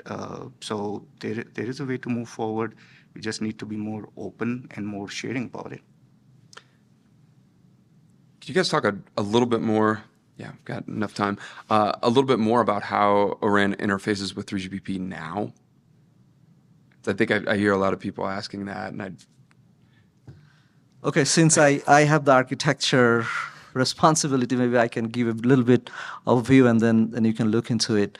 So if you go into the ORAN architecture description, you'll see that the architecture description diagram has two colors.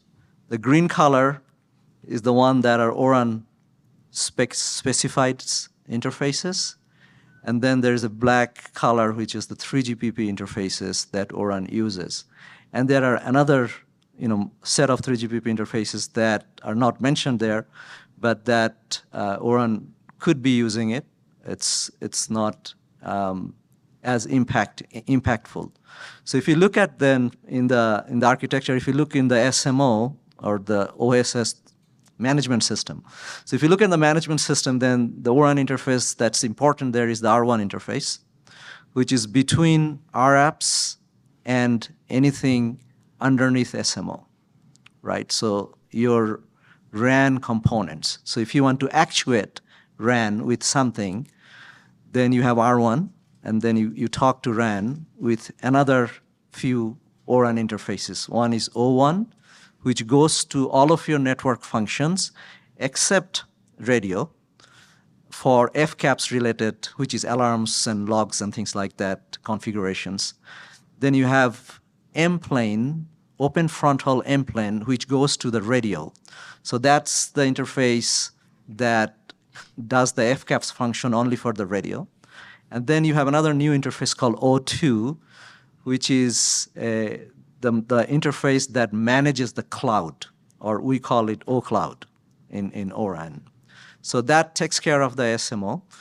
And then you have another interface between the SMO and a new thing called near real-time RIC, which used to be the CUCP in 3GPP.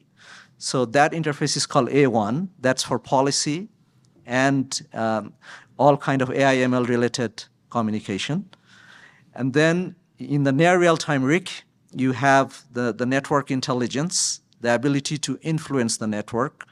And that has a new interface called E2 that is going to all the network nodes, which is the OCU-CP and OCU-UP and ODU.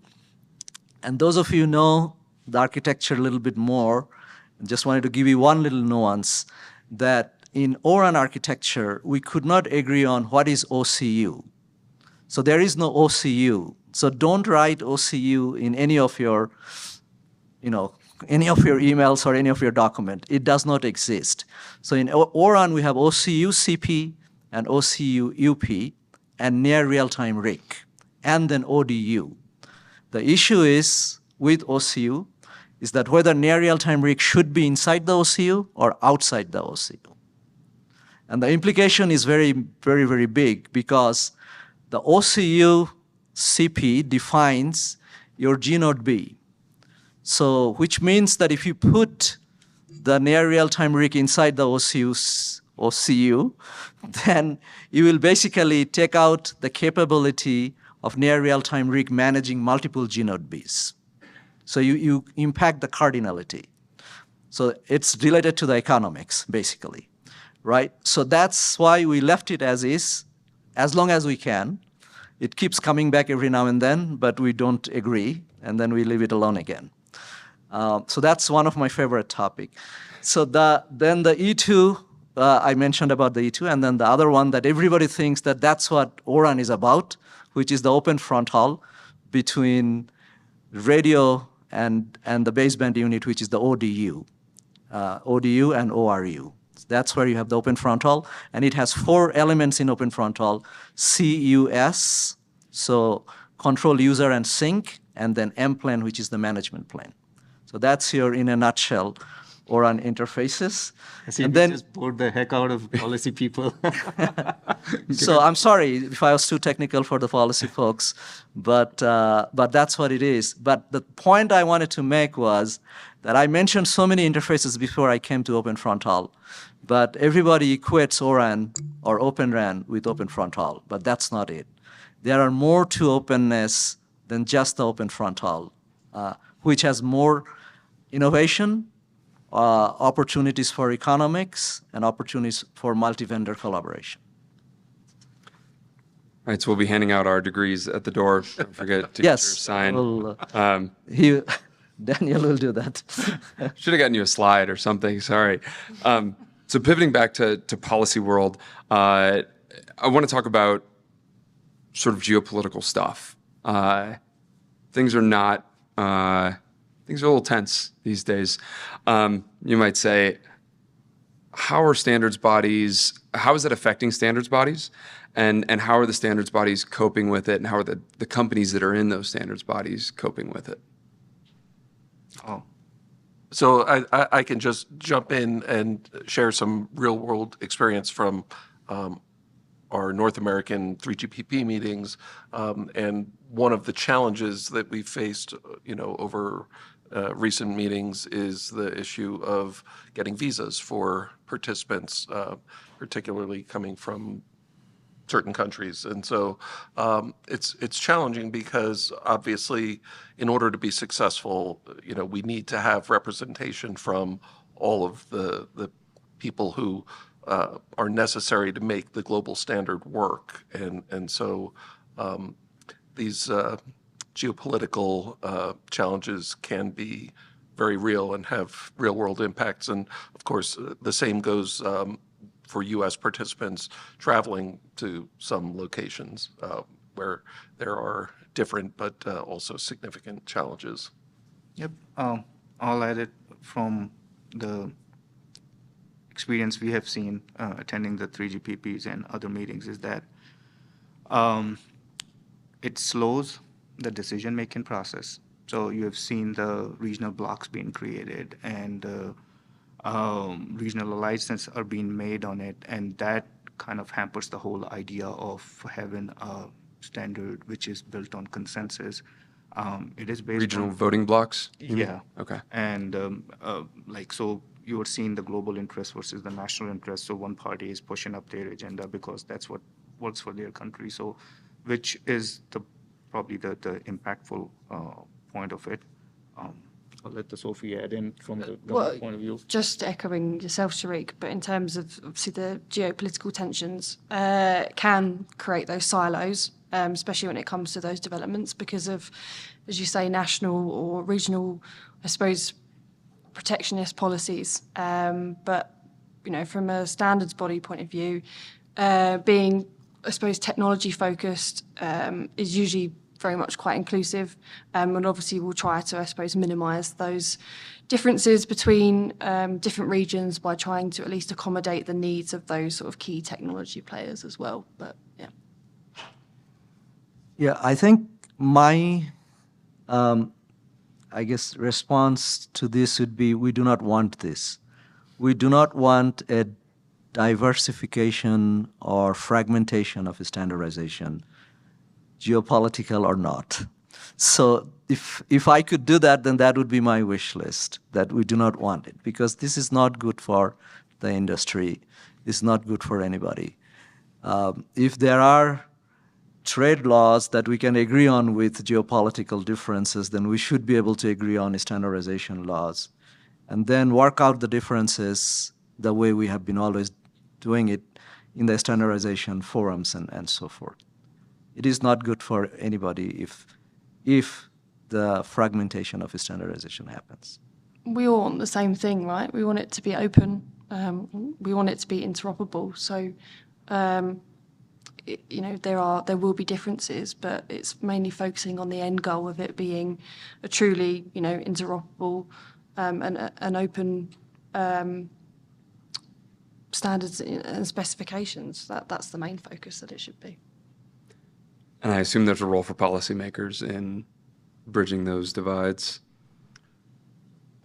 There's hopefully a role for bridging them rather than creating them. And so, it's very important, and it requires a delicate balance because, the geopolitical angles are being driven for very legitimate concerns, and yet we still need a system of global interoperable voluntary standards. Yeah, I think, as David said, the policymaker did play and do play like a facilitator role in it, especially when it comes to these multi-stakeholder and may help bridge that the assumption for the either side that they don't want to move forward.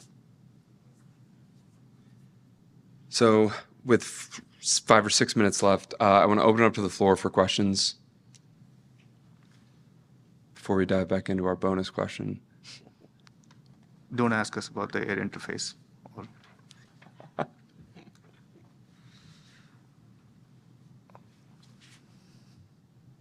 Sure. Hi, Ted Woodward with OUSD R&E. I didn't hear a lot of discussion about how policymakers could contribute to the standards process through the investments that they advocate for or put forward in terms of R&D and analysis. And quite often there's a distinction between the analysis and work that we do for research and experimentation and analysis that we do that we take to the standards bodies. And so, an appreciation of the impact that can have and the value that a policymaker could bring through an appreciation of that. So I don't know if the panel would like to comment on the utility of that. Thanks. Go ahead. It's a great question, and it's I think a little bit of what I was alluding to when I got to the funding issue. There's a lot of important work that can and should be funded in the research and R&E realm that is very relevant to the development of these standards, and so finding ways to do that through public-private partnerships and those sorts of opportunities to bring together government expertise and funding with the community to do that work. But it does require a commitment to ongoing funding. Yeah. So in standardization, it's very important to get data to validate, your position. So each company, whenever they contribute, they usually brings their data, and we spend a lot of time agreeing on what the data should be and what kind of simulation, what kind of parameters you would do. So it's very, very relevant to what Ted just mentioned. If there is a public-private partnership that can generate those data under those guidelines and bring it as a contribution so that we take guidance from it and help us to bring to a conclusion. So it's welcome, Ted. Any other takers? So good afternoon, Rajesh from Bharat 6G Alliance. I have something different, that how can standard bodies, or one can say business or standard, then lobby, how can bring startups, smaller groups in the standard making process? Why I'm saying so, let me just be slightly Like if you are going to 3GPP, then there is a IM fees, individual membership fees. I am aware of that in case of ITSE, etc. It's, I think, absorbed by them. I don't know how high, but in our case, it's a very high fee, and any startups, he may have best innovation, but he can't participate. So in such cases, the innovations are not part of standard, so say. So time has come that how can we bring such groups, I don't know, individuals also on the table, and their voices are heard in the 3GPP or wherever there can be different forums. So how can we think on that? Whether that is a job of policymaker or standard bodies, this question I'm just opening. I won't comment on that. Thank you. So, I jump in. It's a great question, Rajesh. I think it's a global issue, right? It's startups and small companies in every country, every region. How do you bring them to the table? In the U.S., I think maybe there are opportunities with targeted tax credits that could be applied to at least offset some of the costs of taking an engineer away from the R&D work and moving them into the standards work. But I don't know how that scales, globally and to other regions. Yeah, I think, well, so my personal view is that any good contribution should be heard. Okay, so innovation should not be stopped or stifled, right? So that's not a greater good for all of us. But in terms of really practical and scalable solutions, I don't have a proposal that I can pose. But what Ted mentioned could be one way to do it, is a private-public partnership in terms of things that NOFO is doing, for example, that granting to merit-based companies who could then bring their solutions through this partnership channel, through this NOFO types of mechanism. I don't know, but I'm just saying that that's one thing that I see, because I've seen some of the NOFO grants were given to smaller companies with good credentials. That's a good sign. And that could be, further enhanced to what you were saying about standardization. Okay, well, it's 3:15. You all made it to coffee time. Can we get a round of applause for our panelists? Thanks for having us. Yeah, thank you. Thank you, guys. Thank you. All right. Let's have it out. So we are going to hear from each of our moderators. I was so excited to see the level of engagement in the breakout groups. So thank you for everyone for participating. And we will start off with Group 1 Investment. Over to Ian. No, thank you. Thank you, Jaisha. Hey, good afternoon, folks. Thank you to our group. We definitely had an exciting discussion. I would characterize it, summarize it in 3 essential areas. The first, we had a really exciting discussion on the sustainable ecosystem of testing. There were varying viewpoints. Number 1 was financial support for testing itself. Another kind of related issue was the hurdle for vendors in terms of making the testing environment easier for them. Essentially, our group came up with, in terms of varying viewpoints, ways in which we could financially support testing that works for both vendor side and as well as customers. A second kind of overarching point that we came to, we discussed, was both supporting the supply side and the demand side in the market. In terms of the demand side, supporting smaller ISPs, encouraging them through financial support. And in terms of the supply side, figuring out ways in which Sorry, I'm kind of going through my notes. It was kind of a crazy session. Forgive me. You guys kept going as well. Yeah, no, it was a really exciting discussion, but really encouraging. Figuring out ways in which to provide financial support for both the supply and demand side, and then finally, I would say in terms of an overarching point was just essentially why we're here in terms of the pain point in the market in which to provide and encourage MNOs and other ISPs in which to purchase or embrace Open RAN equipment and vendors. That's it. All right, policy group, and I'll again say thank you to the group. We had a great discussion. I think everybody had several opportunities for intervention. So we broke this out into, I guess, 3 phases. The first was what are the challenges we're trying to solve? The second is,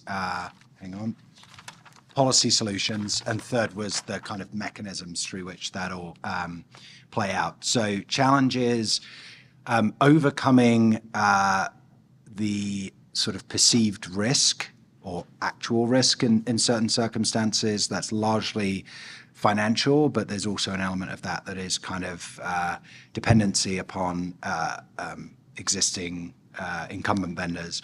Second is that vendor lock-in and kind of the dependency that's created around that from a workforce standpoint where operators have not continued to invest in their own workforce, but also some of the certain instances of corruption that have stemmed from that as well. There's workforce development writ large. There is some of the technical challenges with integration, divergent regulatory environments, spectrum availability, and how do we keep a broad ecosystem of vendors alive. So that was kind of the set of challenges that we had.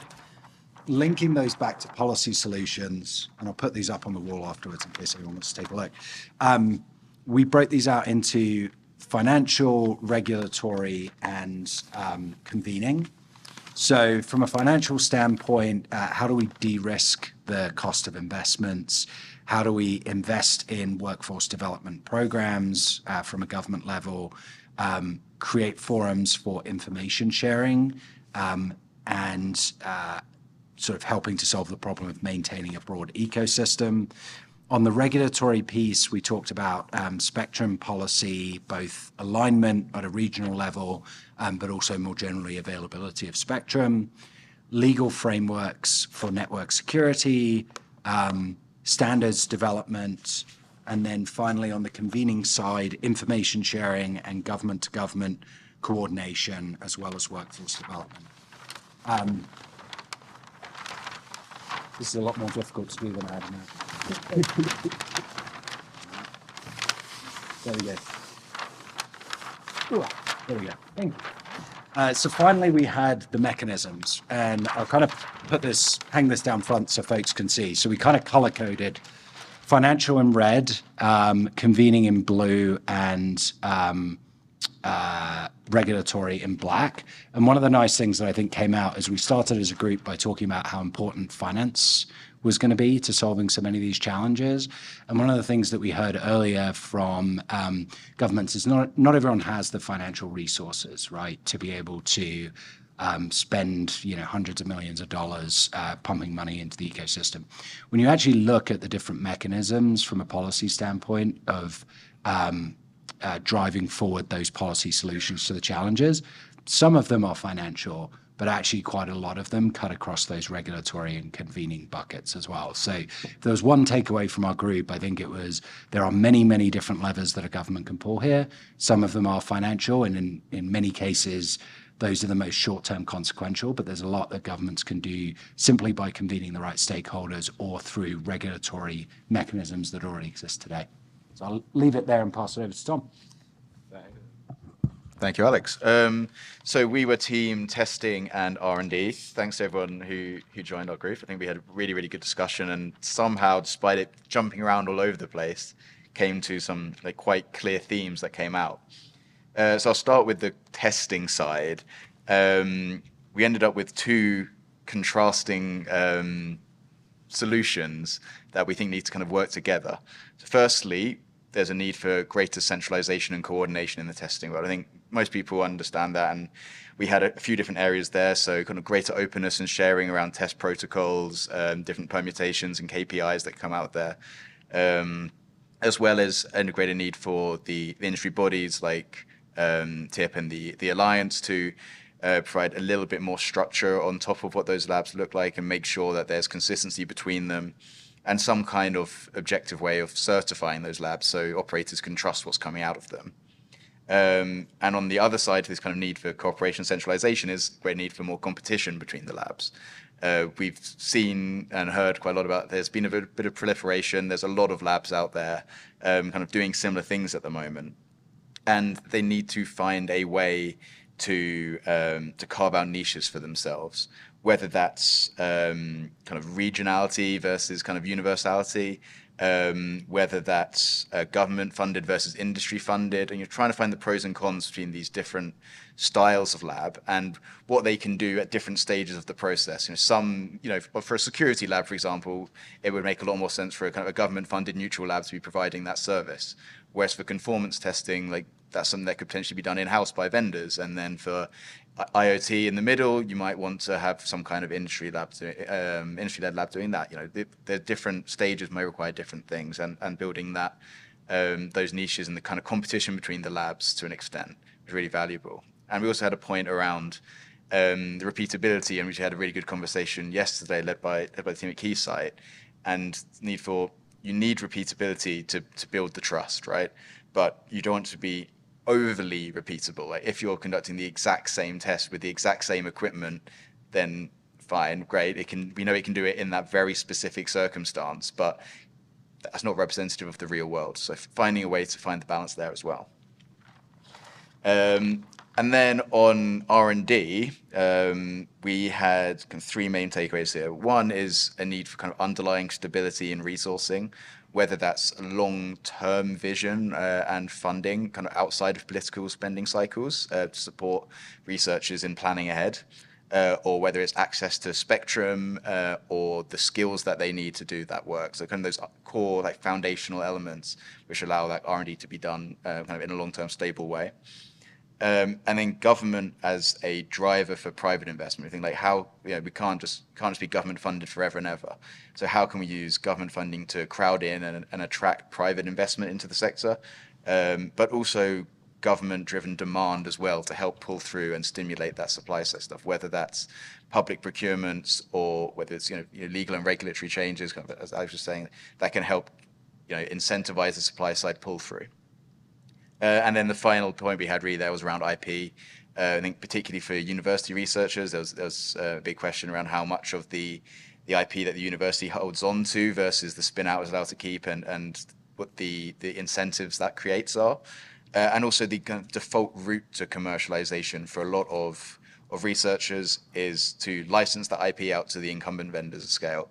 And that kind of is obviously directly in contrast to what we're trying to achieve with Open RAN and diversification. We want that IP to be pulled together and help grow like a valid competitor rather than licensed out to the incumbents already. And then a final point we had, which cut across both sides of this, is a need for MNOs to drive this. And it's all demand pull, right? And if we have MNOs changing their attitude and be willing to embrace a bit more risk, and be a bit more hands-on and communicating with the labs who are doing this and with the researchers, then that will enable them to do what the MNOs want them to do. Where at the moment, to an extent, there's a bit of second guessing and trying to say, like, we're going to do what we think the MNOs want us to do. So a more hands-on approach from the MNOs there would be really helpful as well. And over to you, Brad. Thank you, Tom. So we had a very broad sort of cross-cutting conversation on international cooperation on these topics, and I think some of the things you all have flagged kind of came up in that context, just between governments. But I think some of the key things that I took away, and this is a bit of a smattering, and I apologize that I don't have a fancy sheet with this written down, bit of a slacker, I guess. But there was a lot of interest in the Global Coalition on Telecommunications, which is that new grouping that you've heard referenced a number of times at this conference, but also a sense that there is maybe not as much information out there in the public domain about it as would be helpful, and maybe interest in hearing about the group's progress and what it's working on. There was a thought that cataloging useful case studies of Open RAN deployment, particularly in private settings, could be helpful and compelling in terms of cooperation and engaging additional governments. An innovative idea about the power of public procurement to help accelerate Open RAN. We heard a lot from our DoD colleagues about some of the great efforts they're pursuing in that respect. And someone thought that maybe the State Department could commit to public procurement of Open RAN at large U.S. embassies, maybe also as a symbol of our commitment to this in a country where that might be noticed and have strategic value. Moving on, I think sometimes there's a thought that joint statements between like-minded governments are sort of low-hanging fruit in terms of cooperation. But there was discussion about how they can really be helpful in terms of setting direction and a commitment on behalf of the governments to concretely work on something and then can unlock other progress and initiatives. We covered some of the various great B2B consortia and groups that are coming together and I think really helping to drive progress on Open RAN, like the MOU among 5 European network operators that is really doing a lot of good technical work, and sort of pondered whether there could be a way for some of those B2B consortia and G2G groups like GCOD or the Quad or others to more concretely inform one another's efforts or just share what they're working on or what they're finding, just so that there's kind of greater coordination there. We also heard about the number of labs and some of the value in rationalizing that a little bit, not cutting labs, but specializing or differentiating in some ways. Differing incentives and priorities among network operators around the world when it comes to engagement on Open RAN and how like-minded governments should sort of be responsive to each. We talked about the Prague proposals on telecommunications supplier diversity, which we heard our video briefing on from our colleagues in the Czech Republic, and on which now 10 global governments have endorsed, up from 4 in 2021, and how that's a really pragmatic way for new governments to signal that they really want to be leaders in this area and to work with the like-minded global community on it. And Jaysha, you'll be pleased to hear this. There was a strong sentiment that the International Open RAN Symposium should definitely continue and occur again, but also a spirited discussion about where it should next be hosted.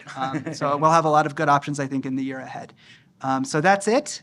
Thank you all for your participation and these great actionable ideas, which will definitely inform, I think, what we all kind of think about and work on in the year ahead. So Jaysha, I don't know if you want to take it back over or what. Any questions or anything that folks want to add? Only one question. Whether whatever has been, I think, here summarized, can that be shared, whatever inform with us, at least the participants? Outcome I'm referring to, like support for R&D, direct funding. These are the things like whatever you told are all the 4, maybe other technical sessions all, because that will be very helpful for us when we go back in thinking and working with the other ecosystem, those who are not present. This is my thought process. I won't say that whether you do or what. If that is either on the website itself or somewhere, if not required, then at least on the emails, the participants. Thanks, Rajesh. That's a great question. So basically, can we share the key findings here? And I think the answer is yes.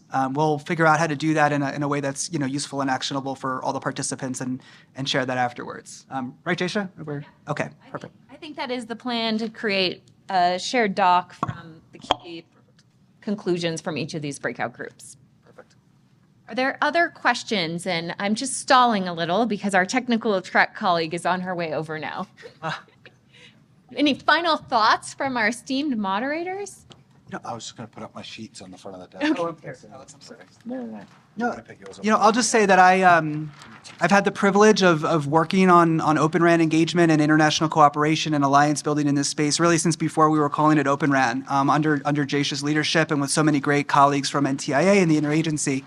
And in many ways, I think this event is the culmination of 3.5 years of spirited engagement by NTIA and others, with so many of you in the audience. It's the biggest thing we've ever done. It's had the broadest international participation, and I think it's been a really great conference. I know I'm a bit biased, but I go to a lot of these, and I think this has been a good one. So thank you all for your support, your partnership with us, your spirited public-private dialogue that we've benefited from over these last 3.5, 4 years, and for making this a really useful symposium, which really, I think, came down to your participation both in this session, but really throughout. So thank you is my only real thought. Perfect. Well, and with that, let's give well, our moderators, but all of you a hand since you all contributed. So thank you.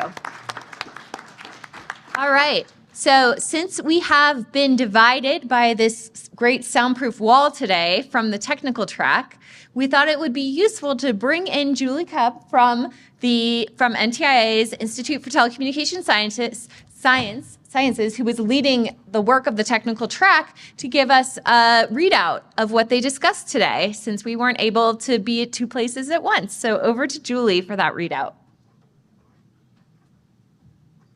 Thank you so much, Jaysha. I've learned some mic control. Apparently, I don't have the mic close enough to myself. They had to adjust me in the last session. So I try to kind of be leading a workshop and taking notes and trying to up-level it to think what policy folks would do all at the same time. So we'll see how this turns out. So there was some very general themes in our day today, and we had 2 interactive workshops where we came first for about an hour discussion with all of the attendees. Then we went out to 6 different breakout sessions for about an hour and a half, and then we came back for an hour, and we tried to come up with some general themes from each of the breakout sessions. And the first session that we had was on test collaboration and what is already working, what people have already done. And then the second session was how can we realize consistent, repeatable testing? What have we done so far and what can we do to improve? So I try to up-level that a little bit for the policy folks. And I think one of the very main things that kept coming up is we need to really take advantage of this workshop.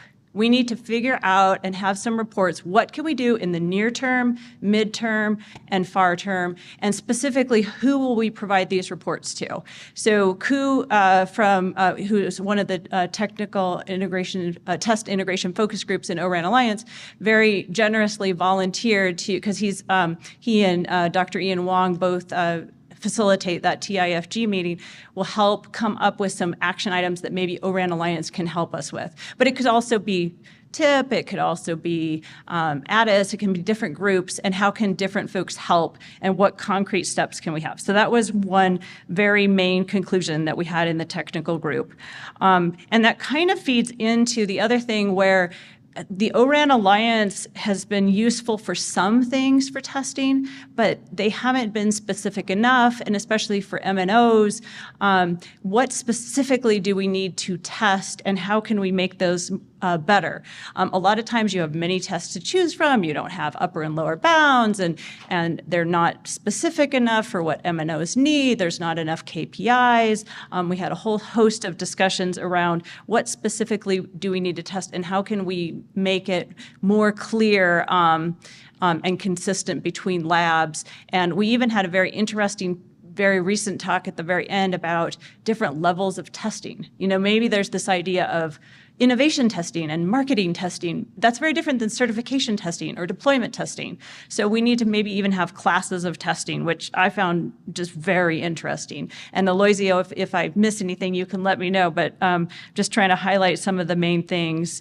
And then something I thought that the policy folks would find very interesting, and this is sort of one of my last conclusions. There's just a whole bunch of data, and we'll have a readout on it for those that want more information, is the workforce development. I actually attended that breakout session this morning, and that was fascinating to me because the original session was, will other labs want to train labs? And for marketing purposes, they don't necessarily want to invest time training in other labs. So we just kind of decided that it really should be done by academia.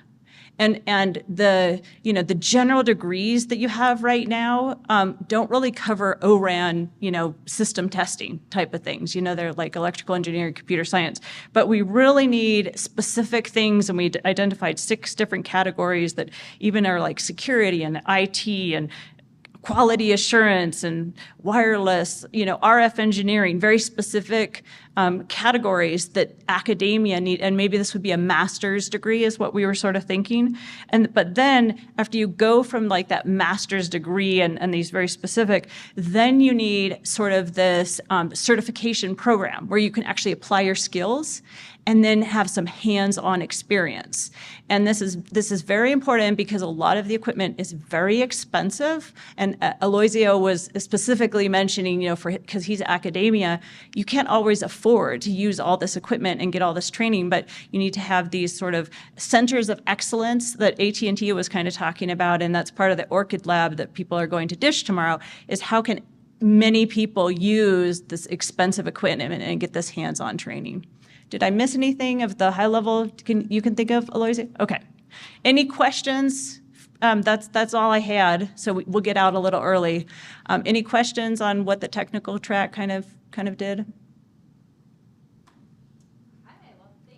Okay.